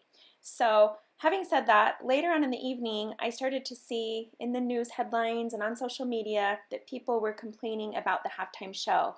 That's no surprise to me because every year I feel there's always something that sparks attention pertaining to the halftime show, no matter who the performer is. So later on that night as I was going to bed, a video popped up on YouTube of the performance, and so I started to watch it, and I want to say that immediately I could feel everything satanic about this performance, and it hadn't even started. I could just feel it. It wouldn't be until the following morning that all of the videos would come out and Instagram posts about the symbolism behind this performance. But let me just tell you, from what I saw, I immediately recognized a lot of the symbolism because I've done videos about this before. I recognized it for what it was, and it just was disgusting. It was disgusting, it was filthy, it was dark, and it was just filled with that dark energy of the adversary. Now, I had the music on silent, so I couldn't hear what the music was, but I could see little subtitles below in the video. And at the beginning of Shakira's performance, she said, "Let the empires of the world unite." Now, if that's not alarming, I don't know what is. But remember, again, this is a world stage where eyes all over the world are watching this. So if the adversary is going to get a message across, he's going to use this performance to do so. Now, first thing when I woke up Monday morning, right away people were already sending me links to Instagram posts and YouTube videos and blog articles that were all noticing the same things. And I just received message after message after message. And on the bright side, I want to point out that a few years ago, this never happened. I've been doing Super Bowl halftime performance videos over the past several years. I've talked about it in many of my videos. And this is something that's never that alarming. It never seems to get that much attention in our nation. But something about this performance did. It's like we're now at a point where everybody is looking for these things, they're recognizing them. I remember when there was a time when I would talk about these things in my videos and so many people would comment and say, "This is new to me, I didn't notice this," or "I've never heard of this before." But in the last 12 months, this seems to be something that everybody's looking for now. Everybody's taking notice. It's not just with the Super Bowl. They're taking notice with so many other news headlines and events all over the world. I'll notice something, and within 30 minutes, I'll get people messaging me the same things that they noticed as well, with the same opinions or the same beliefs or the same thoughts and feelings. And so it's like we're all at this place where we're getting it. We're getting it. We're seeing things for what they really are. We're seeing the wolves in sheep's clothing. We're figuring it out. We're on to it. We're on to the adversary. We're on to his plans. We're on to his tactics. We're on to how he works. And we know what all of this means. And it's exciting to see this happening throughout the country, that it's not just a small group of people, but no, this is waking up everybody. Everybody's taking notice, and everyone's becoming very vocal about this and how they feel. So now I want to point out this Facebook post, The Unlikely Homeschool with Jamie Erickson. She pointed out 3 things that are really important. She said 3 things happened last night during the Super Bowl. 1, more children were bought and sold for sex than at any other American event in the year. The Super Bowl is the largest human trafficking location in the country. And 2, at the halftime show, 2 women reenacted sexual bondage scenarios on a stage that was shaped like a satanic temple symbol from an aerial shot, surrounded by young girls in cages, on February 2nd, the day that the Church of Satan celebrates Satanic Revels Day, a holiday characterized by performing sexual acts on children between the ages of 7 and 17. And number 3, Americans condoned the one and celebrated the other. Tell me again how 1 and 2 are not connected. Now, most of us might wonder, how could a celebrity get involved in participating in something like this, in helping promote something like this, right? You think about celebrities and they're all about saving animals and saving the planet and caring about humanity. But why does this happen, right? It just doesn't make sense. It contradicts everything they say in their award acceptance speeches. So I got thinking about it, and I could almost imagine some executive somewhere who's over the planning of the Super Bowl halftime show, maybe some executives from NBC, getting together and saying, look, if you want to perform during one of the most coveted performance slots in all of the world, at least in all of America, then there's certain things you have to be willing to do. We need you to have your performance be centered on this theme. We want themes of sexual bondage. We want it to be very risque. We want to show certain symbols. We want to have certain effects. We want fire. We want these colors. You know, they're throwing in their symbols that have meaning for them to carry out their rituals. But at the same time, they're looking for people who are willing to do that. And people are willing to do that in order to advance their career, in order to have a big stage such as the Super Bowl. So they're willing to sacrifice their soul, in essence, to feed the beast for something temporary, for something just of this world. And we see it time and time again. So here is an image that was shared on Instagram. It says, in light of the thousands of children and women being tortured tonight during this occult holiday, this is absolutely sickening. Now, when I first saw Shakira whip this rope around her, when I was watching that video for the first time, immediately bondage and slavery came to mind. That's what this represented to me. I know that there's been videos done that talk about how there's other meanings behind the rope and how it has to do with spells and things of that nature. But honestly, I immediately thought of bondage. I thought of slavery and bondage.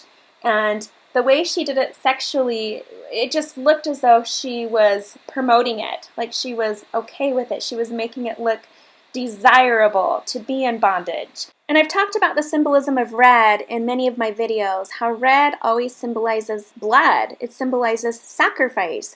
So right here you already have the symbolism of bondage, slavery, and sacrifice. Sacrifice of who, right? Sacrifice of what? Sacrifice of someone's blood. Then you have the little girls in the cages, and this has blown everyone's mind. Now, I actually saw something, I think it was on Twitter, or it might have been on YouTube, where they asked J-Lo about this and said, what is the explanation behind the girls in the cages and behind so many other bizarre things in your performance? And she basically said, you know what, we were trying to show a love and a liberation of Latino women, but also women in general. We were trying to show how girls and women have been locked up and in slavery and in bondage all these years. They haven't had a voice, and now we're breaking forth. We're being liberated. We're being set free. We're being empowered, and now we have a voice. And because she is Latino and Shakira is Latino, they were putting an emphasis on Latino women and Latino heritage and culture. That's what she says, but I think the adversary also put his symbolism in there because that's the majority of what America saw. I don't think anybody watched this performance and their first thought was, yes, liberation of Latino women.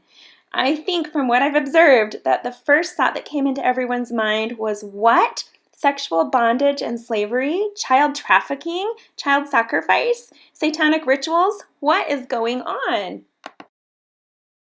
Here is the aerial shot of the stage, and below you can see the satanic temple symbols, how these are identical. And right in front of the satanic temple, you have the young girls in cages ready to be sacrificed. Clearly, that is exactly what this symbolizes. Another post says, on average, just one child will be raped by 6,000 men in a 5-year period. Adults purchase children for sex at least 2.5 million times a year in the United States. A majority of these kids come from our foster care system, at least 60% of them. According to a USA Today investigative report, boys make up about 36% of children caught up in the U.S. sex industry. About 60% are female, and less than 5% are transgender males and females. Every 2 minutes, a child is exploited in the sex industry. In Georgia alone, it is estimated that 7,200 men, half of them in their 30s, seek to purchase sex with an adolescent girl each month, averaging roughly 300 a day. Every 40 seconds, a child goes missing. We're talking millions of children annually in the U.S. alone. The U.S. is actually the #1 place in the world for child sex trafficking. The biggest sex trafficking event in the world takes place during the Super Bowl. While you're drooling for your team to win, thousands of kids are literally being tortured in the worst way possible and then being disposed of. Because anything goes. It is the real game. If we were to look up and observe the area around us instead of being hypnotized by crap entertainment, we could actually catch these predators and even watch these exchanges go down because it is happening at a constant rate every minute. We could literally save the children. but you're highly distracted as designed to be. This is the only purpose of the big game, and it works. I have a link down below to a video that talks more about this distraction process and how this works and how people are being programmed to not notice what's really happening. And again, if this isn't a wake-up call to get you to stop participating in the Super Bowl, to stop supporting it by watching it and turning it on in your homes, then I don't know what is. But 11 years ago, I just felt that this was not keeping the Sabbath day holy. So that alone was my decision for not bringing this into my home. I didn't want the beer commercials. I didn't want the halftime performances. I didn't want all of that in my home, especially on a Sunday. And now I can see that there's a lot more to it, and I'm glad I've kept that out of our home all of these years. I remember once talking about how the Super Bowl trophy reminds me of worshiping of the golden idol. It reminds me of idol worship. Now, people will always say, well, the prophet hasn't come out and said, don't watch the Super Bowl. Or how come the leaders of the church or the prophet never come out and say, don't celebrate Halloween or don't participate in New Age or energy work? And my response to that always is exactly what the prophet Joseph Smith said to the saints so many years ago. He said, I simply teach the saints correct principles and then they govern themselves. And that's exactly what we're expected to do. We can't be told every little thing to do or not do. We have to have that free agency. We have to exercise our gift of discernment, and we heavily do that by relying on the principles that we've been taught and the doctrines that we've been taught. And again, some of those are keep the Sabbath day holy. Do not put other gods before me. When we're watching the Super Bowl, we're putting other gods before the Lord. We're putting that before the holiest day of the week. And same with entertaining darkness. Do not entertain darkness. Do not entertain witchcraft. Do not participate in sorcery. But we watch books and movies about witches and wizards and warlocks, and we participate in Halloween, and we invite this darkness into our homes. This is just another great example of how we can't wait for a leader to tell us if something's wrong or not. That we're expected to use our discernment to decide what's safe for our families and to decide what's going to help us keep the commandments and keep our home a holy place. By not bringing the Super Bowl and Halloween and New Age into our homes, we are keeping our homes a holy place. A place where the Spirit can be. A place where we can feel safe and protected from the world. Why do we want to bring the world into our homes? We need to remember that our homes are our sanctuary to keep us away from the world. If we don't provide that holy sanctuary for our families, then who will? All right, so let's talk about the rest of the symbolism. So someone pointed out in a YouTube video that here is J-Lo standing on top of what looks like a spire of a tower. It's lit up pink, she's wearing pink, and it didn't take long for someone to realize what this symbolized. Here is the infamous image of the Freedom Tower in New York being lit up pink the day that the abortion law was passed in New York in January of 2019. So here is J-Lo straddling the pink lit up pole of the tower, the spire of the tower, and she's wearing pink to symbolize abortion. In a very sexual and provocative way, she's displaying her happiness for women's rights and women's empowerment to be able to choose over their bodies. And so she's displaying that by wearing the pink dress and straddling the pink tower. So all throughout this performance, we have themes of abortion, themes of human sacrifice, themes of blood, red, and feeding the beast.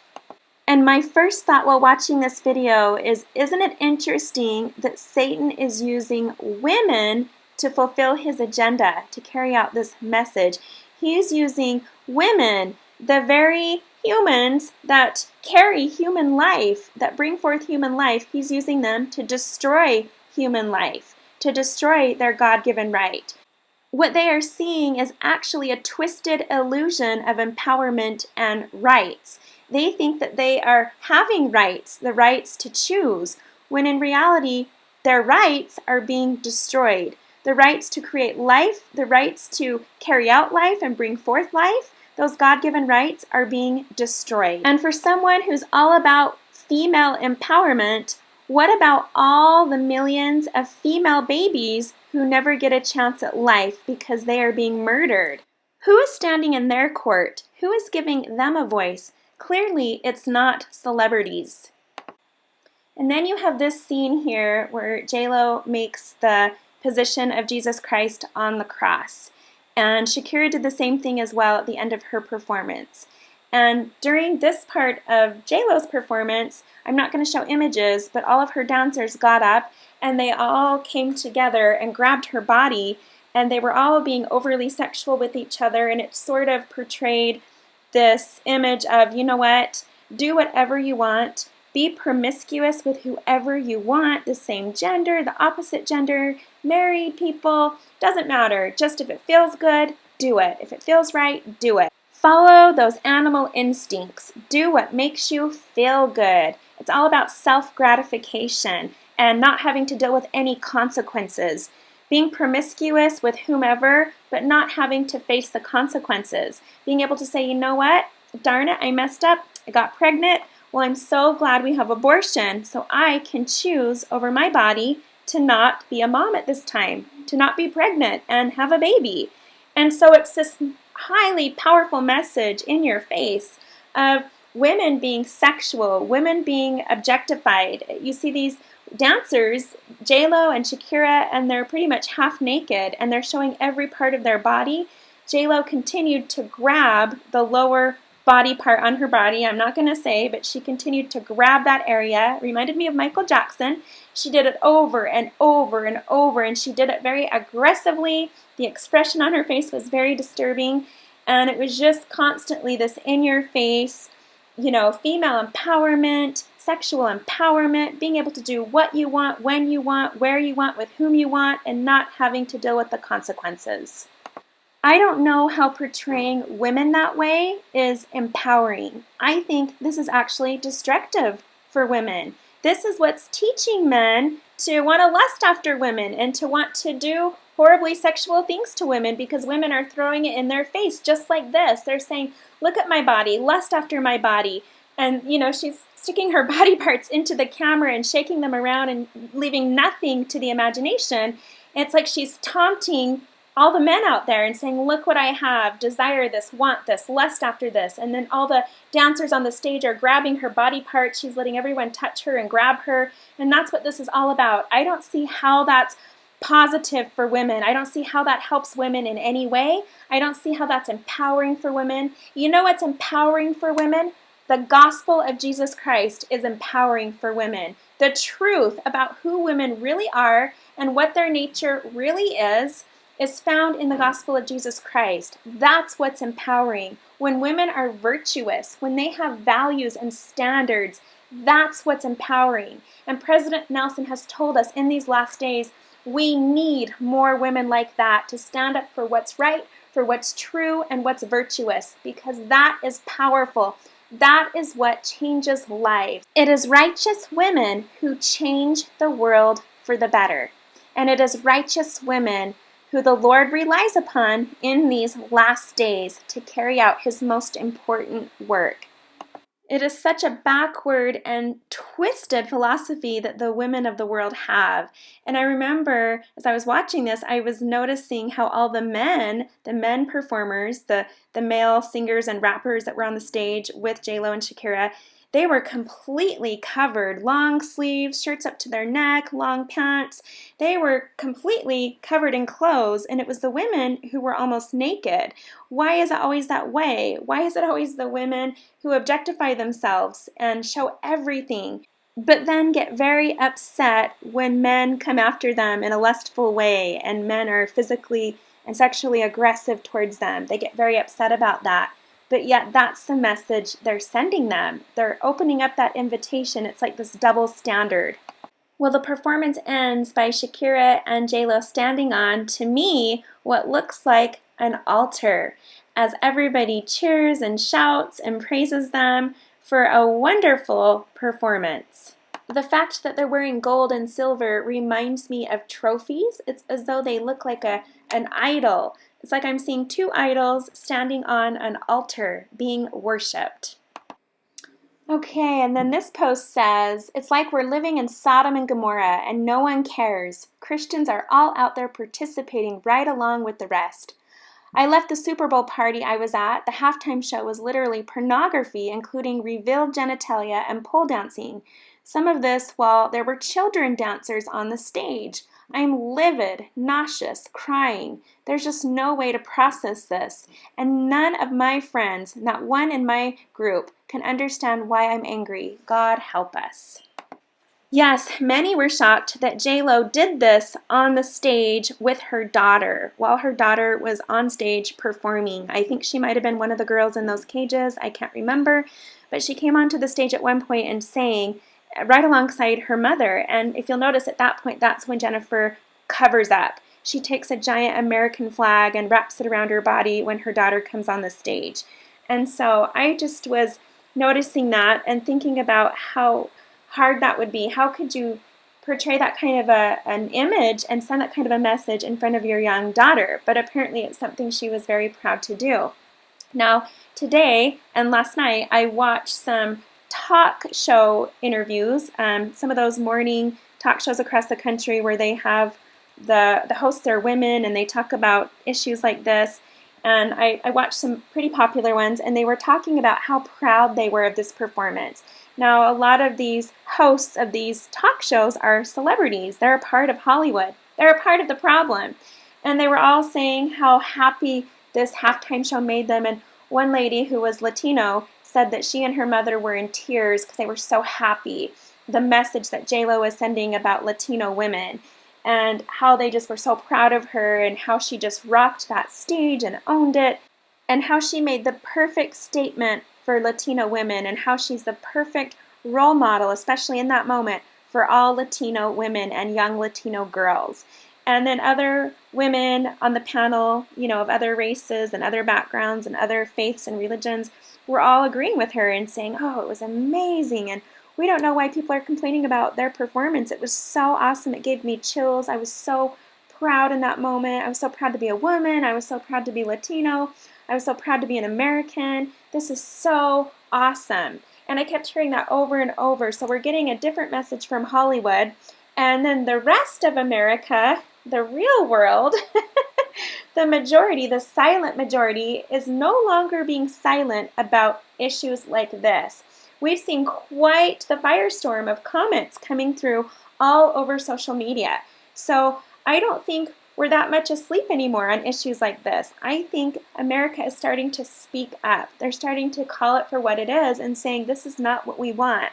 But the best way to show that this is not what we want is by not participating in it, by not bringing it into your homes, because when you support it, when you watch it, you're feeding the beast. You're helping feed the beast. You're helping support NBC and support the Super Bowl. You're watching this event is bringing in money. So the best way to send that message that I'm not okay with this is by not watching it at all. So I hope that all of America can walk away from this and agree that next year they're not going to bring this into their homes, that they're not going to watch this and bring this kind of filth into their families, especially on the Sabbath day, the holiest day of the week.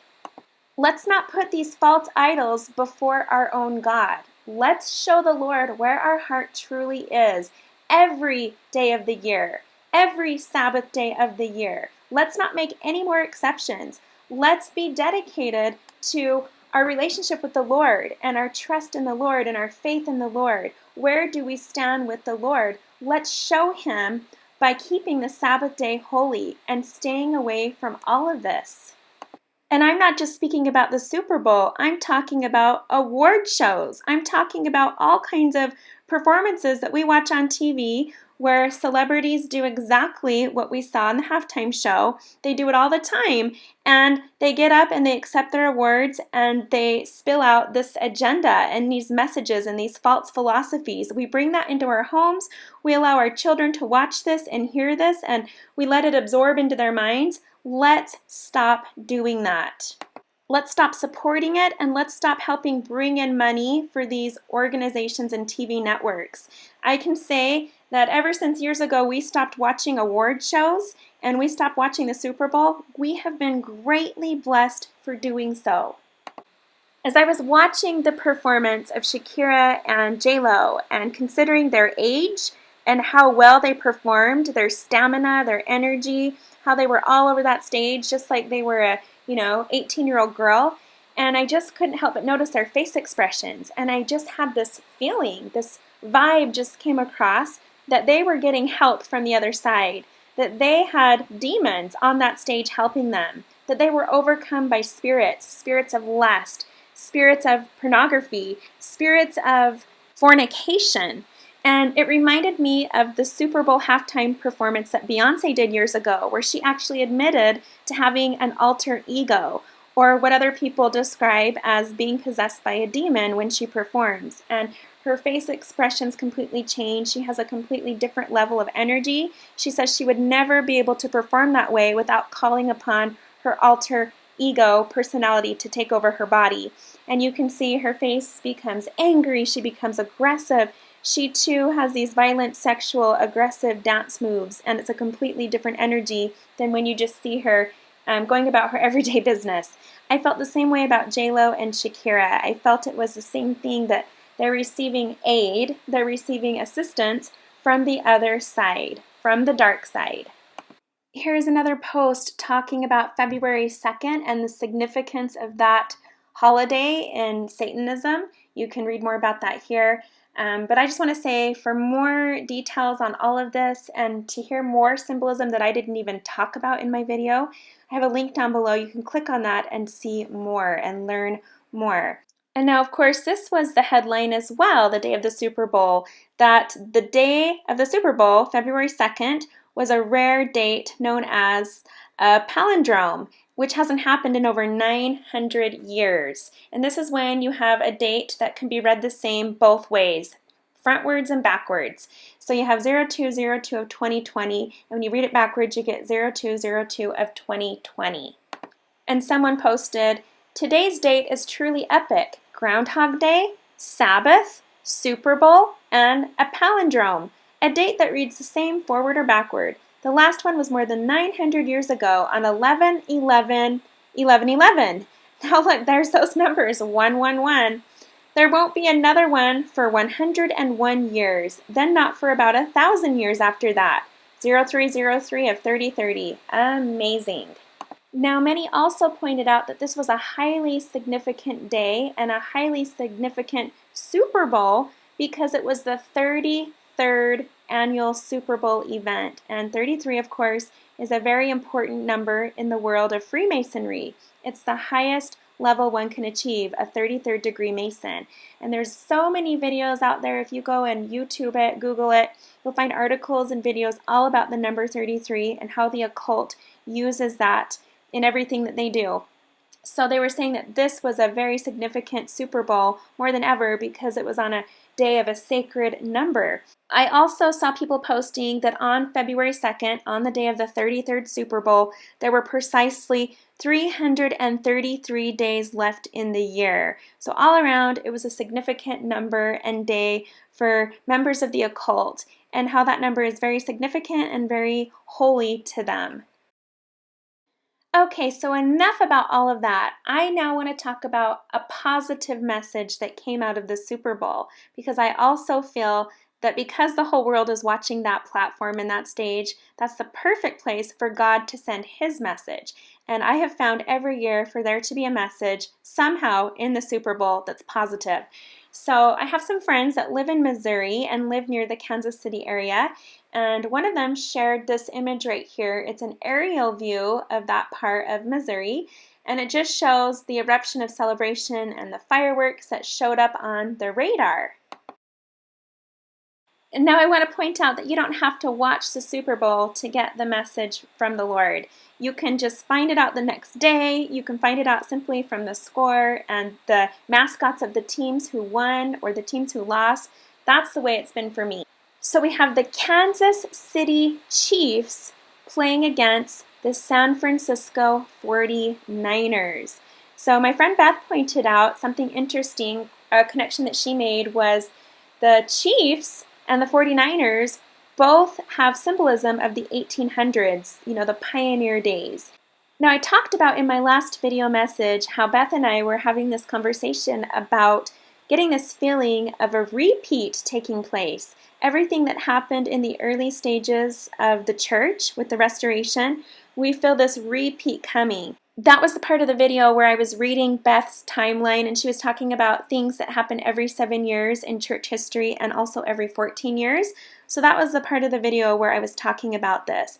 And we felt that we're in this time where we're going to see the early part of the church, the first 7, the first 14 years, sort of being repeated, sort of being like this mirror of that time period. And especially in Missouri. We were talking a lot about Missouri, and my friend Beth just moved to Missouri.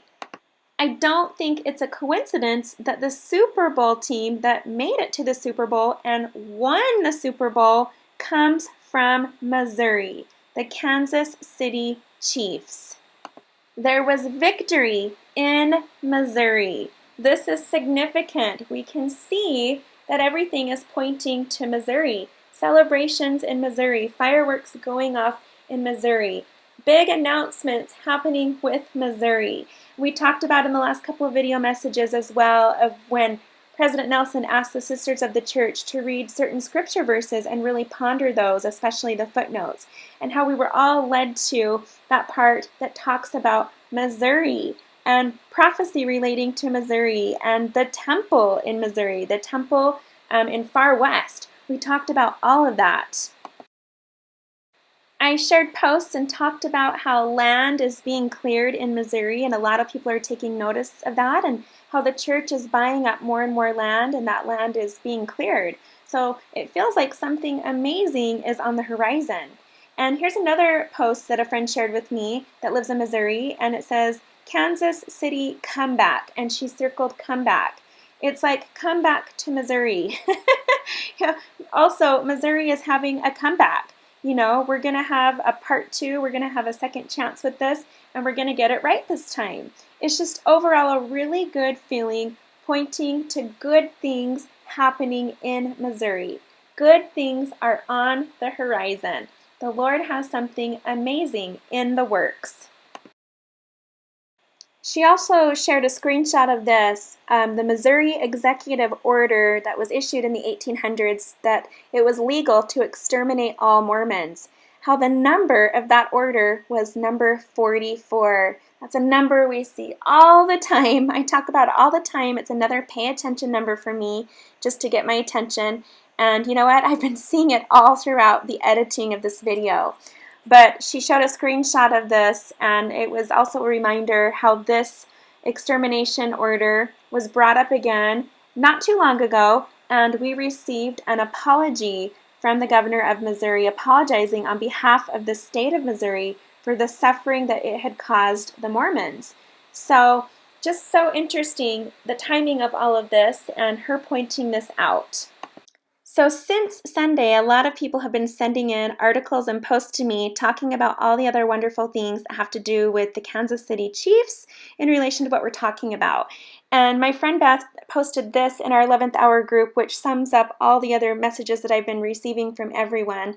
And it says it all in one nice post, but she talks about how the coach of the Kansas City Chiefs is actually a Latter-day Saint. He's a member of the Church of Jesus Christ of Latter-day Saints, and he actually gave a fireside before the Super Bowl, and the mayor of Kansas City actually attended, along with several news outlets.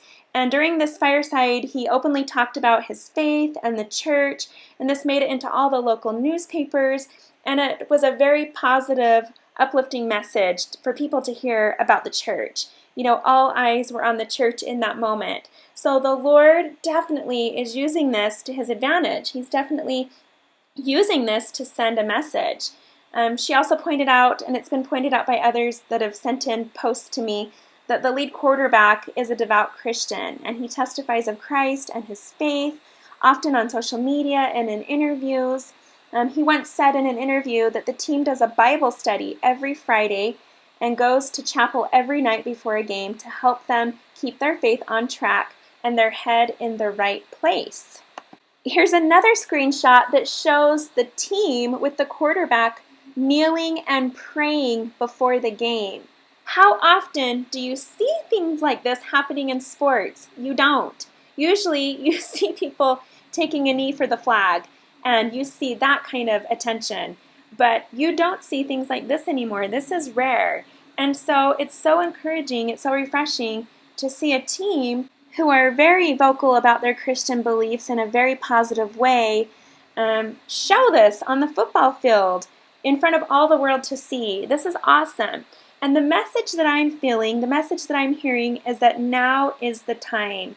That, we're coming to the end of that harvest and the wheat has been gathered in, the wheat's being gathered in, and it's time for good things to happen. It's time for the wheat to have their day. It's time for the Lord to bring that justice, to openly reward those who are on His side, to openly reward those who have Him in their hearts. It's like now is the time for His people. He's now preparing something. He's moving it into action. Missouri is a very significant place in prophecy pertaining to the Latter-day Saints. It's a very significant land. It's a very sacred land, and clearly the Lord is moving there.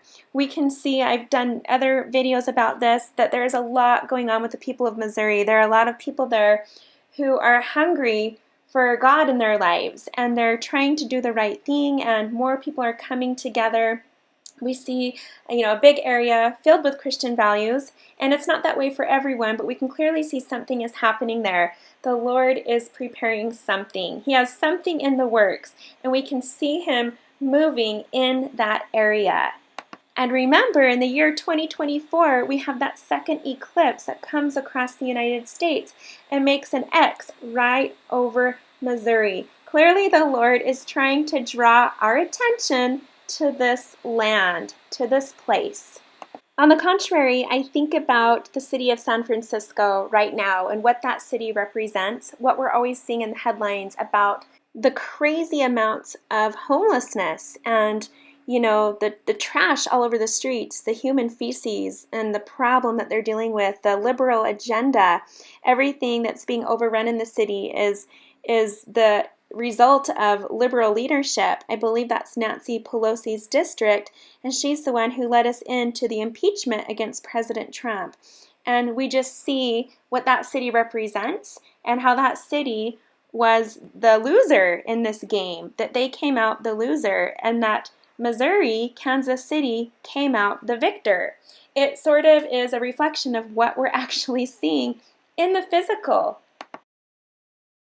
So speaking of the last days and prophecies, another thing that has been making news headlines all around the world is the swarms of locusts that are overtaking parts of Africa and Pakistan. And as you can see from these images on YouTube, it's crazy. It's like something out of the Bible. And some people are saying, this is normal. But as you can see here from the headlines, it says that it's the worst locust outbreak in decades. And there's a bigger problem that comes with this. Somalia is declaring a national emergency because of this plague. Crops are being destroyed, and this is going to lead to famine. In all of these countries, all over the world, where there's war and there's communism and oppression, we see things like this happening that are affecting the people's lives, that are affecting their economy, that are affecting their food supply and business and commerce and all of that. I mean, we're seeing the coronavirus and what that's doing to China right now, and we're seeing what these plagues are doing to Africa right now and to parts of the Middle East. Here's a map as of the end of January to where these swarms are located. So you can see it really is a problem. The red is the swarms, and you can see they're all over Somalia, Kenya, parts of Ethiopia, all over Yemen, clear over into Pakistan and into India. It's crazy to see this. So Alma chapter 10 comes to mind right now, and in verse 22 he says, "Yea, and I say unto you that if it were not for the prayers of the righteous, who are now in the land, that ye would even now be visited with utter destruction. Yet it would not be by flood, as were the people in the days of Noah, but it would be by famine and by pestilence and the sword. But it is by the prayers of the righteous that ye are spared. Now therefore, if ye will cast out the righteous from among you, then will not the Lord stay his hand. But in his fierce anger he will come out against you.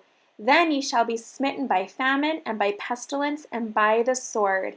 And the time is soon at hand, except ye repent. So think about what's happening in Africa. We have had this refugee crisis for so long now because people there are being tortured and killed for their beliefs, especially Christians. We've had so many Christian martyrs in Africa. Same with China. Christians are being persecuted. All the Christian churches have been torn down, and the Christian church is practicing on the underground. They have to do it secretly.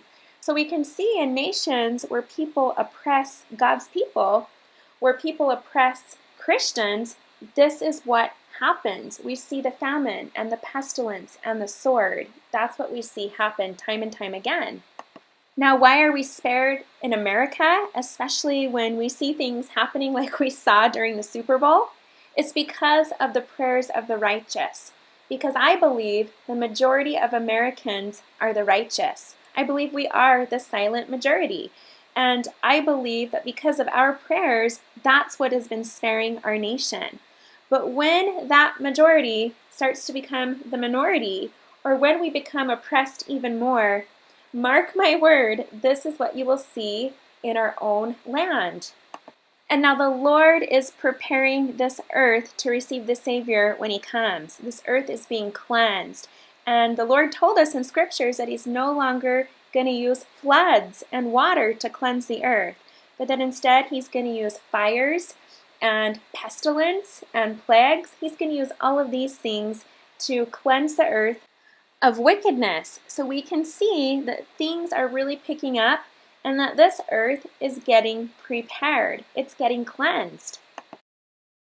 And my earthquake app has been going off quite a bit. Since the last video message, at one point it seemed to be going off almost every day. And I only receive alerts on earthquakes that are a 6.0 or higher. And it seemed like for a while there, just about every day, some days I was getting even 2 or 3 earthquakes. But there's so much going on in the world right now, so much going on in our own nation, so much happening in the news. There's just a lot of distractions that people are just getting used to this and not paying attention.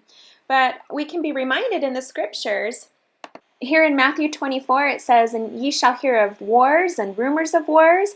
See that ye be not troubled, for all these things must come to pass. But the end is not yet.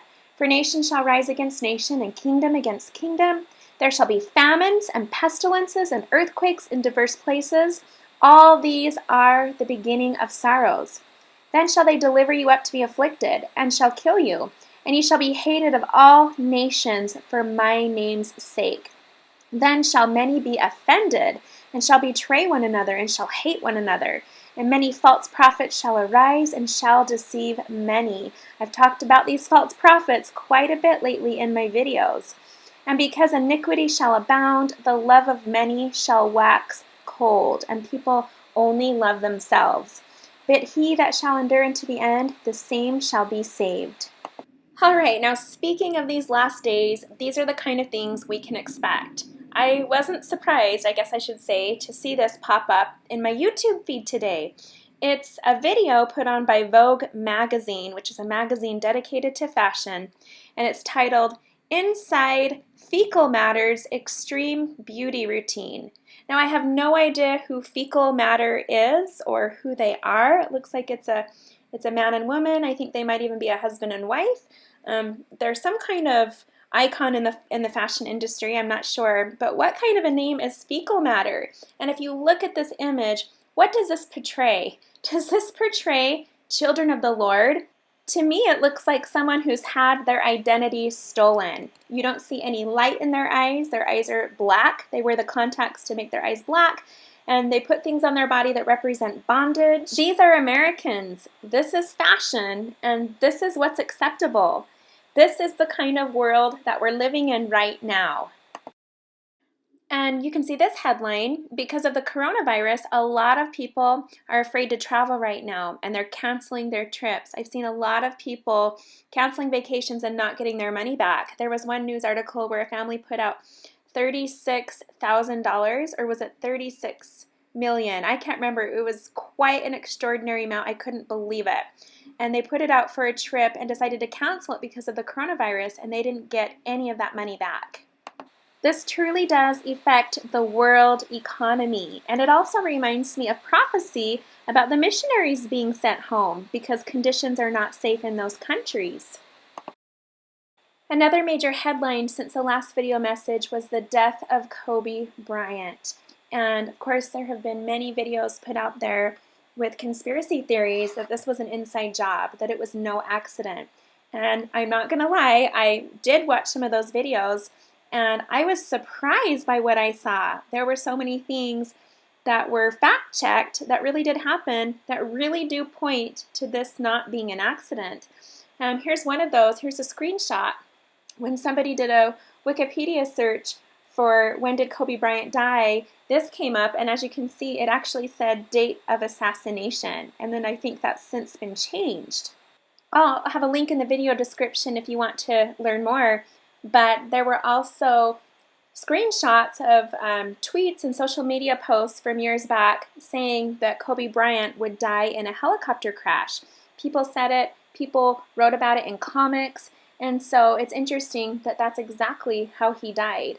And he happened to crash his plane in Adam Schiff's district. So again, you have something pointing to someone who's a big part of the impeachment trial against President Trump.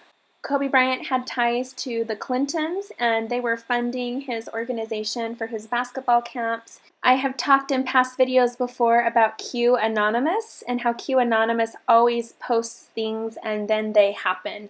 And Q Anonymous had posted that in January there would be the death of a major celebrity that would happen right around the time of the impeachment trial, and that's exactly what happened. Many are saying it was a planned distraction to deter people away from what was being talked about at that time during the impeachment trial, which was Hunter Biden and the corruption with the Ukraine. It was also mentioned that Kobe Bryant ended up taking a helicopter that he had not anticipated in flying, that when he got to the airport, he shouldn't have even have been cleared for travel because of the weather, but for some reason they received clearance when others didn't. And then he was told to get into a helicopter that they were not planning on flying in that day. And this news article talks about how Kobe Bryant's helicopter not only was missing the black boxes, but was also missing the critical warning system. So it was set up to fail. This post from Reddit sums it all up. It says, no black box was in the helicopter. It was a different colored helicopter. The survivors all perished. A cartoon predicted his death. Had ties with the Clintons and Jeffrey Epstein. Google labeled him as assassinated. And the death happened one day before Trump's impeachment trial defense. I will say that this tragic event really humbled Hollywood because that day it was the Grammy Awards. And for once, these celebrities got up and instead of giving political speeches for their acceptance speeches, they actually talked about how important it is to hug your family and love each other, and how important and precious life is, which is usually not what they're talking about when they're accepting their awards. They're usually talking about climate change, abortion, saving the planet and the animals, and things like that, but not about loving your family and family values. Usually the only kind of love they talk about is the love for the environment, their love for animals, and their love for the LGBTQ community. For once, this award show wasn't about them. Usually people are focused on their own insecurities and their fashion. It's a night that's all about them being in the spotlight. And for once that was different. It was a somber atmosphere and people didn't want the spotlight. They didn't feel comfortable celebrating themselves. Instead, they wanted to talk about Kobe Bryant, his legacy, and how important it is to hold your loved ones close. Here's another headline that I haven't heard many people talking about. This is from January 12th, and it says, Pope Benedict XVI breaks silence with new book supporting priest celibacy. And in his book, he writes, "The priesthood of Jesus Christ causes us to enter into a life that consists of becoming one with him and renouncing all that belongs only to us." He goes on to say, "For priests, this is the foundation of the necessity of celibacy, but also of liturgical prayer, meditation on the Word of God, and the renunciation of material goods. Marriage," he wrote, "required man to give himself totally to his family. Since serving the Lord likewise requires the total gift of man, it does not seem possible to carry on the two vocations simultaneously. Thus, the ability to renounce marriage so as to place oneself totally at the Lord's disposition became a criterion for priestly ministry." So what he's referring to is the current pope is now saying that it's okay now for priests to marry and no longer be celibate, because I think I read something, they're running low on priests, so they want to allow men who are already married, who have already engaged in no longer being celibate, they want to allow them that opportunity to become a priest and carry out that ministry. And the former pope is quite upset about that, and he is feeling that all the traditions of the Catholic Church are being reformed by the current pope. The Catholic Church is being revolutionized by the current pope, and the former pope is not happy about that. So he's come out as politely as he can in this new book to speak out against the changes that are taking place in the Catholic Church. I do find it interesting, his stance on the belief that you can't fully be a priest and be married and have a family at the same time, that you have to fully dedicate your life 24 hours, 7 days a week, strictly to the Lord, not to a family, not to a wife, and if you try to mix the two, you'll be unsuccessful. But that's what we do throughout Christianity and all these other churches and denominations.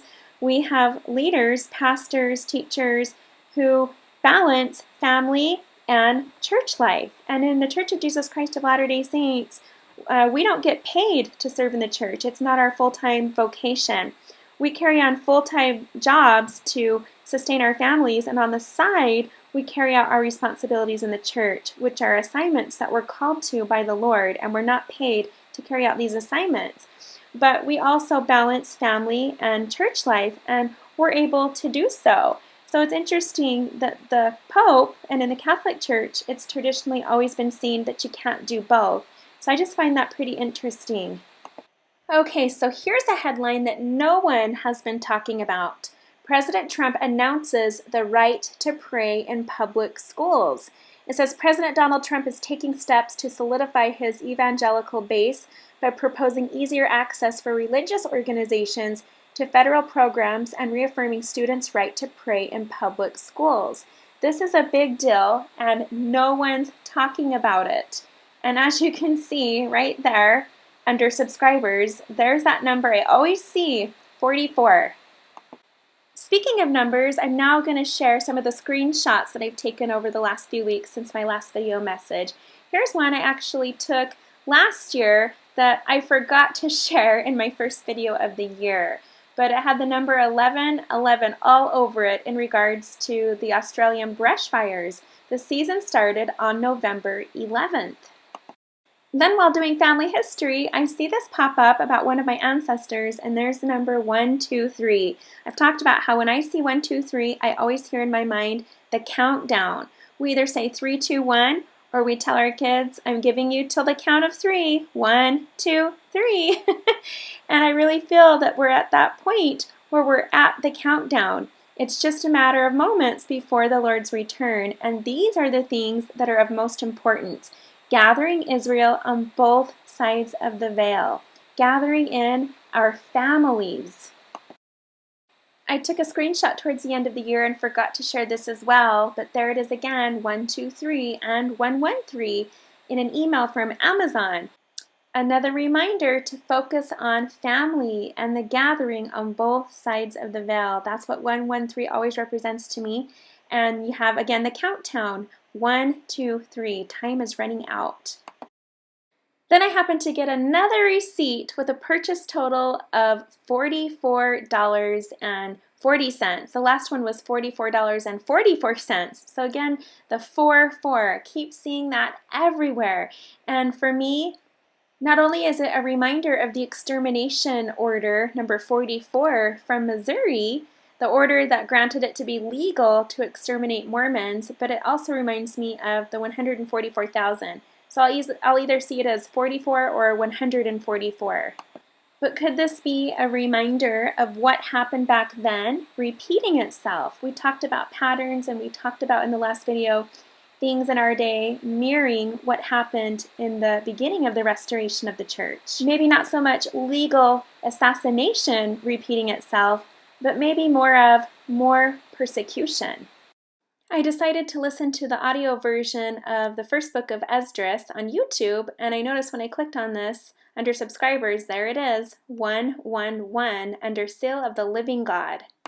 Now remember, when I talk about 111, I say it has to do with being sealed to the Godhead. It's that unity, that oneness with the Father, the Son, and the Holy Ghost, being sealed into the eternal family. And there is the word seal right above 111. Also, it's important to note that the book of Esdras is all about prophecy in the last days. So there was my pay attention number. And there was 113 in my YouTube feed on a video talking about prophecy over the death of a UK prince. Just a subtle reminder to pay attention. There's my pay attention number again. It says the policy long advocated by central banks could emerge in the first finance bill to be presented in Westminster after Brexit on March 11th. Pay attention. And right after finishing my last video message, the first sale that I received, there it is, the number 311 on January 11th, which is 111. Pay attention. Right after that, I put in an order on Amazon, and my confirmation number had 113. There it was again. For those of you who are new to my channel, 113 and 311 is the first number that I started seeing all the time. And it was right around the time I started talking about third day power in the 11th hour. How we're living in that 11th hour, and we need to be operating in third day power, which in the scriptures, anytime something happened on the third day, it was always a miracle. In so many stories and accounts all throughout the scriptures. So once I did a video about third day power in the 11th hour, suddenly I started seeing 311 and 113 everywhere. And ever since then, lots of you out there have been sending me screenshots of numbers that you see all the time. And a lot of you are also seeing the number 44 and 144. Look at this text that somebody sent me about the number 144, and they happened to send it at 4:44 p.m. I mean, you just can't make this stuff up, and this kind of stuff happens all day long. I can't take enough screenshots because I'll use up all the storage on my phone. And then right after publishing this video about moderation, I looked at it, and there it had 111 views. There it was again, 111. And just a reminder that I don't show these numbers to boast or to say that we should worship numbers or anything like that. I simply show these numbers to show patterns and how oftentimes the Lord works by using patterns, things that will get our attention. Because if we're seeing something all the time, it gets our attention. And it's important to pay attention in those moments to the thoughts that are coming into your mind, the feelings that are in your heart. What is it that the Lord's speaking to you in that moment, or what is it He's trying to show you that He needs you to pay attention to? Here it is again. Here's that screenshot that I talked about where someone predicted that Kobe is going to end up dying in a helicopter crash. This was on November 13th, clear back in 2012. But there was that number, 113. Pay attention. So I was talking to my husband the other day, and I was saying to him, it feels like we're going to get to a time when the only way for people to be a part of the first resurrection, you know, if they haven't received their ordinances in this life right now, because we're getting down to the wire. And so for that to work out, for them to be able to be a part of the first resurrection with their families, they're going to need their ordinances done. Where we're getting down to the wire, it almost seems as though a lot of people are going to have to pass away, because you have to be passed away for at least 1 year before someone can do your work. So a lot of people are going to have to pass away so that a whole year can go by, so that remaining family members can hurry and do their work so they can participate and be a part of that first resurrection. So we were kind of talking about that, and I thought it almost makes sense that we're going to get to that part where we have the plagues and we have a lot of those natural disasters and things that are going to end a lot of human lives. But in a way, you could look at it as a mercy from the Lord to allow them to have that time to have their work done right before the Lord returns so they can participate and be a part of that first resurrection.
So the other day, as I was reading headlines and I read that for the Chinese New Year, it's the year of the rat. That stood out to me, and I thought, what do rats represent? Well, first of all, when I think of a rat, I think of the saying, I smell a rat, or I ratted someone out. And I think of sort of a tattletale or a whistleblower, right? So this could be a year that we have even more whistleblowers. But also when I think of a rat, I think of diseases and plagues that are spread, like the Black Plague. And so it's interesting what we've been seeing with the coronavirus happening all over the world, coming from China at the beginning of the Chinese New Year, the year of the rat. Now, last Sunday, we were watching Little House on the Prairie, and the episode that we were on happened to be called Quarantine. And it was all about this virus that was spreading, and people had to be quarantined in their towns so that they wouldn't spread it. And then later that night on the news, there was even more about the coronavirus. And by that point, it was creating a lot of hysteria all throughout the world. And that's all that was on the news, was the hysteria and the fear being spread by the coronavirus. And it was so interesting that we had just watched that Little House on the Prairie episode that was very similar to that. So for me, it was another pay attention, pay attention. And as I was talking to my younger sister about this, she was pretty frightened by it. And I said to her, you know what? We've been through this before. We've been through this with SARS, the bird flu, swine flu, all coming out of China. And it was the same thing. So many people were afraid. There was mass hysteria all over the world. And then eventually it died down and it went away. Something a lot of them had in common was how quickly a vaccine came out and how everyone all over the world was heavily urged to go get these vaccines. Anyways, that's the pattern I see with all of these. They come from China. A vaccine is usually created pretty quickly after it spreads worldwide, and that we have this quarantine happening. But I heard in my mind as I was watching this on the news and all the people that were afraid, I kept hearing in my mind, if you are prepared, you shall not fear. We've been prepared for years with our food storage and all of that, but even more so, we've been preparing spiritually. And I can honestly say, I'm not afraid. As I hear these news headlines and I see all these people who are afraid, I'm not. I have faith in the Lord. I believe in prayer. I know the Lord has a plan for me and my family, and I trust His will in everything. So regardless of what happens, I feel at peace. As I've shared in past videos, the Lord doesn't want us to live in fear. Fear comes from the adversary. Fear does not come from the Lord. When we live our lives in fear and we make decisions based off of fear, or we make purchases based off of fear, we're living by the power of the adversary. But faith comes from the Lord. When we live our lives on faith and we make decisions based on faith, we're exercising our trust in the Lord and in His power. Okay, so now I want to talk about every member a missionary. I've had some incredible missionary experiences as of lately, and they seem to just be picking up more and more. And I have to say, I'm in a place right now where I'm so excited to be a member of the Church of Jesus Christ of Latter-day Saints. I've just been feeling so comfortable sharing my testimony with everyone. And I've been receiving lots of promptings to share my testimony in my videos, to make these shorter videos, to share what it is that makes me so happy. It's been so amazing to see the fruits of this labor. And I just want to share with you right here just a couple of messages that have come through that just have really brightened my day and just given me so much joy with this work that I do on this channel. I've been reading Sister Wendy Nelson's books, Covenant Keepers and The Heavens Are Open, and everything that she shares I can relate with 100%. And it's so funny the timing with reading her books, because I'll be reading something and she'll say, if you do this, XYZ will happen and it will be awesome. And I realize I have been doing this, and she's right. XYZ has been happening in my life, and it's so awesome. I just loved reading her books and experiencing exactly what she promised we would experience if we make our focus on family history and temple work. So I just want to share a couple of experiences with you that happened to me this last week that were just so amazing. I get emails all the time of people sharing with me how these videos bless their lives. But once in a while, I'll come across something just so short and simple and sweet like this one that just really stands out to me and just really means a lot. And so I just wanted to read this first email to you that came in a couple weeks ago. Hi, I found you on YouTube and I just absolutely adore you. You're so happy and full of light. Are you Mormon? Is this what I'm missing in my life? I'm a mom of 4 and a wife of 10 years, but I just do not feel fulfilled. Any suggestions? Thank you. So I reached out to her and we've since become friends. We talked on the phone and I got to answer questions that she had about the gospel, and she told me that she eventually plans on meeting with the missionaries. So it was really exciting to get to know her and hear her story and just be a friend. And I really love that about what I do. I really love the opportunity to get to meet new people and to share what I know to be true with them and to see that light work in their lives. You know, to be able to do all of this without even having to leave your house, to be able to reach out and connect with so many people all over the world is amazing. I feel so blessed that I get to live in a day such as this. Here's another one that came in a few days later. Good morning, Lindsey. I am not Mormon, and to be honest, I found your channel through a post about the Daybell Velo nightmare. I listened, and I kept listening, and I'm still listening. You really spoke to me in so many ways regarding my faith and practicing my trust in Jesus Christ. I am in a very tough spot in my life right now, and you gave me hope. You reminded me of what's important. You're a beautiful and important human being. Thank you. And if all these videos do is help someone strengthen their faith and trust in Jesus Christ, that right there is worth it. So the other day I decided I need to finally start working on the endowments for my family members, for my ancestors, because my endowment card pile is pretty tall. You know, it's so easy to go do a bunch of baptisms and a bunch of initiatories, but the endowment stack always gets pretty tall because you can only do one at a time. So I thought, okay, I need to start working on those.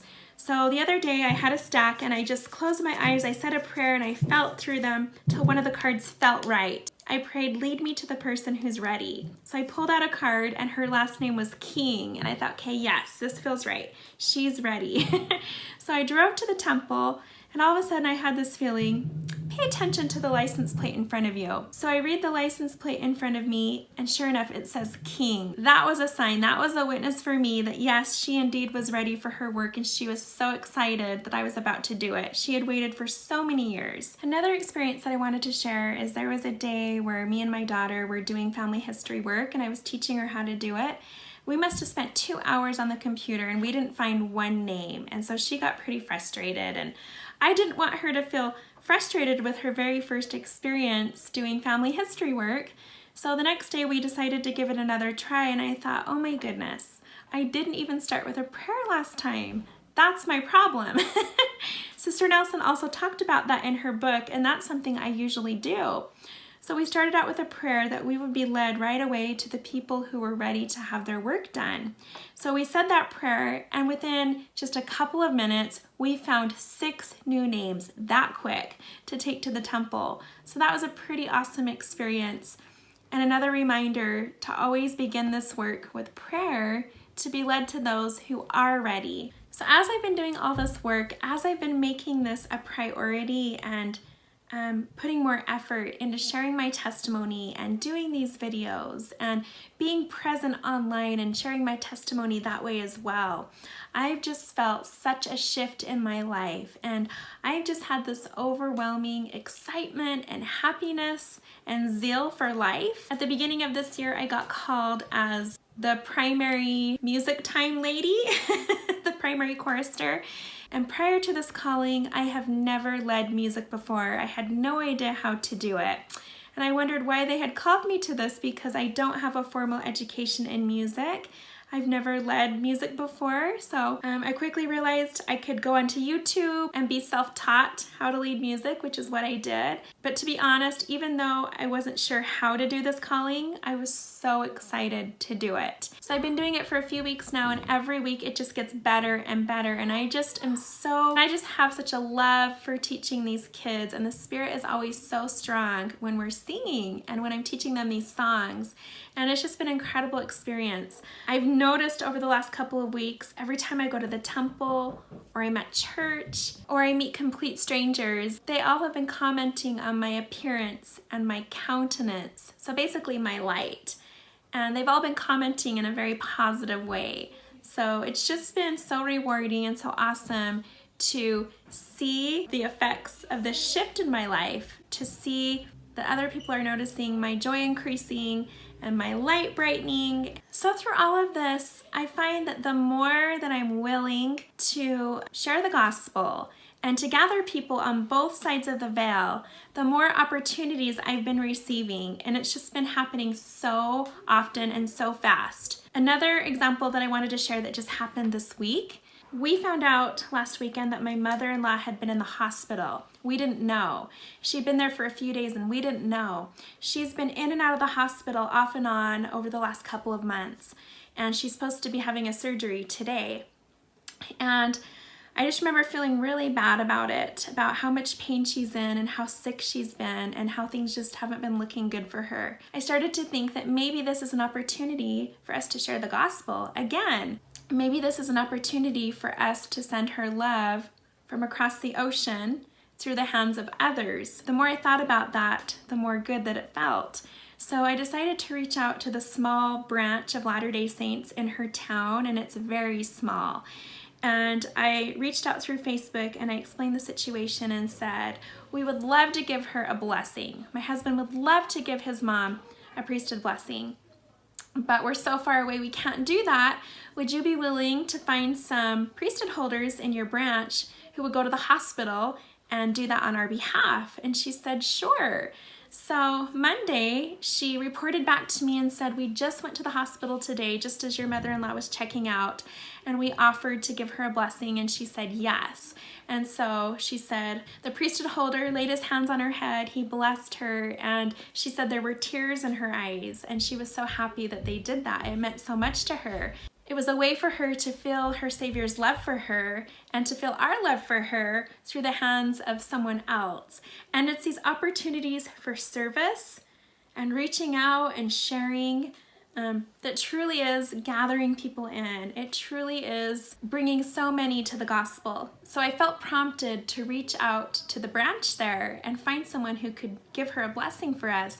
And my husband was like, no, don't do that because we have to get her permission first, and I can't really call the hospital from here, and that would be awkward if they show up and she doesn't want a blessing. And I just said, no, I'm feeling this really strong. This is a prompting from the Lord. We need to do this. So I went ahead and I did it.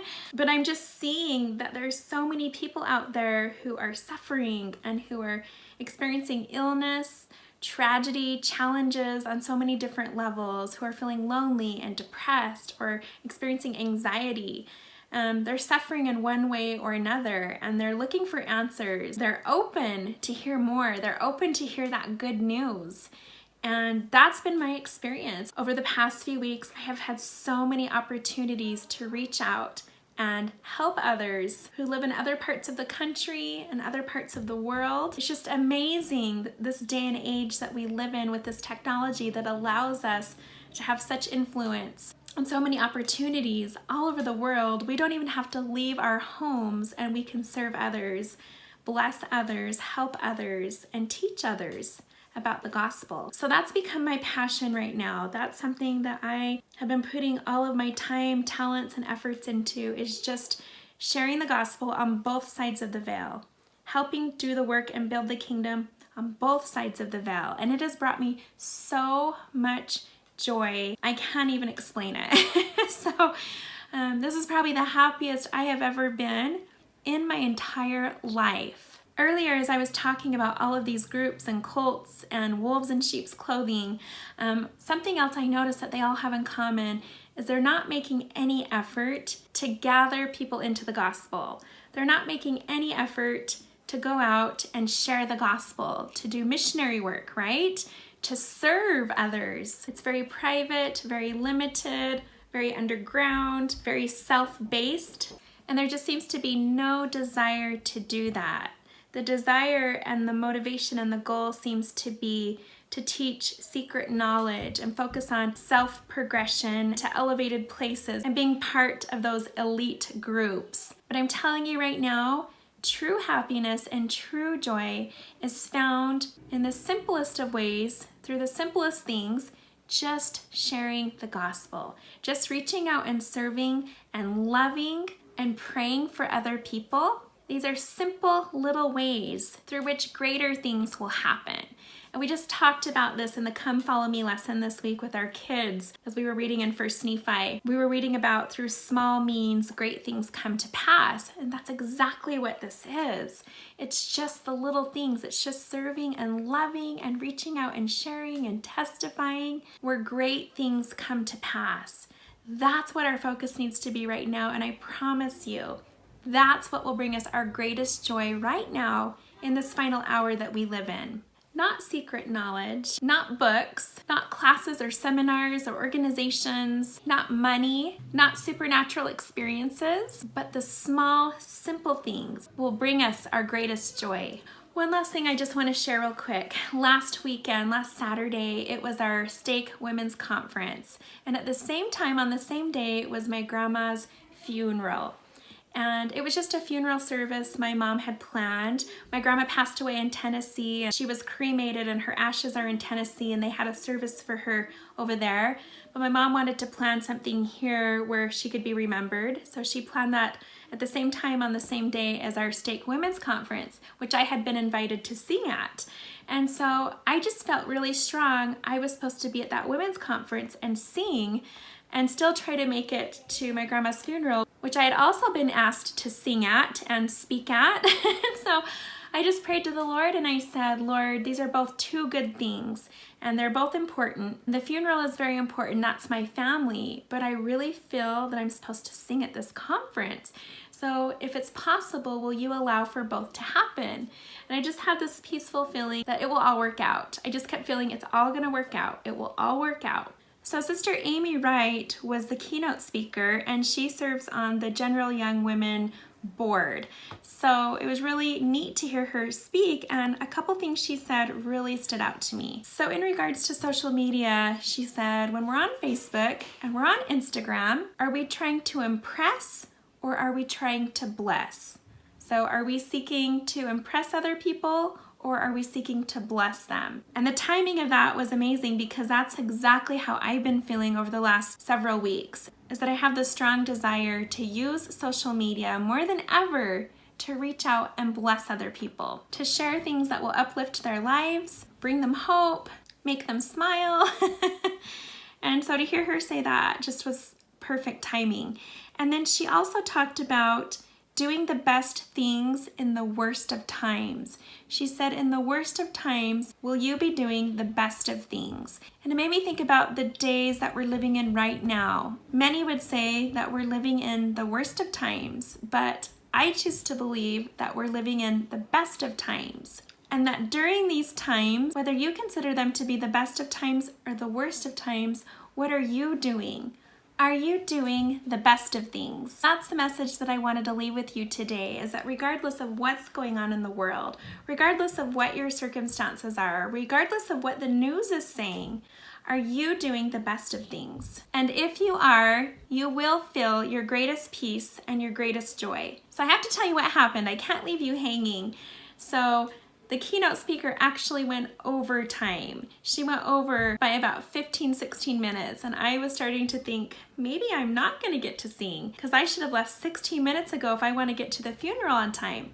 But I just kept feeling it's all gonna work out, it's all gonna work out. You can sing, you can go sing. The Lord will make it work. The Lord will prepare a way for you to be to the funeral on time. So I got up and we sang, and it was the one time we sang where no one messed up. It was so beautiful, it was so perfect. As soon as we were done singing, I grabbed my purse, I headed out the door. My husband was waiting for me outside with the kids. I jumped in the car and we got on the freeway and drove straight to the funeral. We walked in right as they started singing the opening hymn. Perfect timing.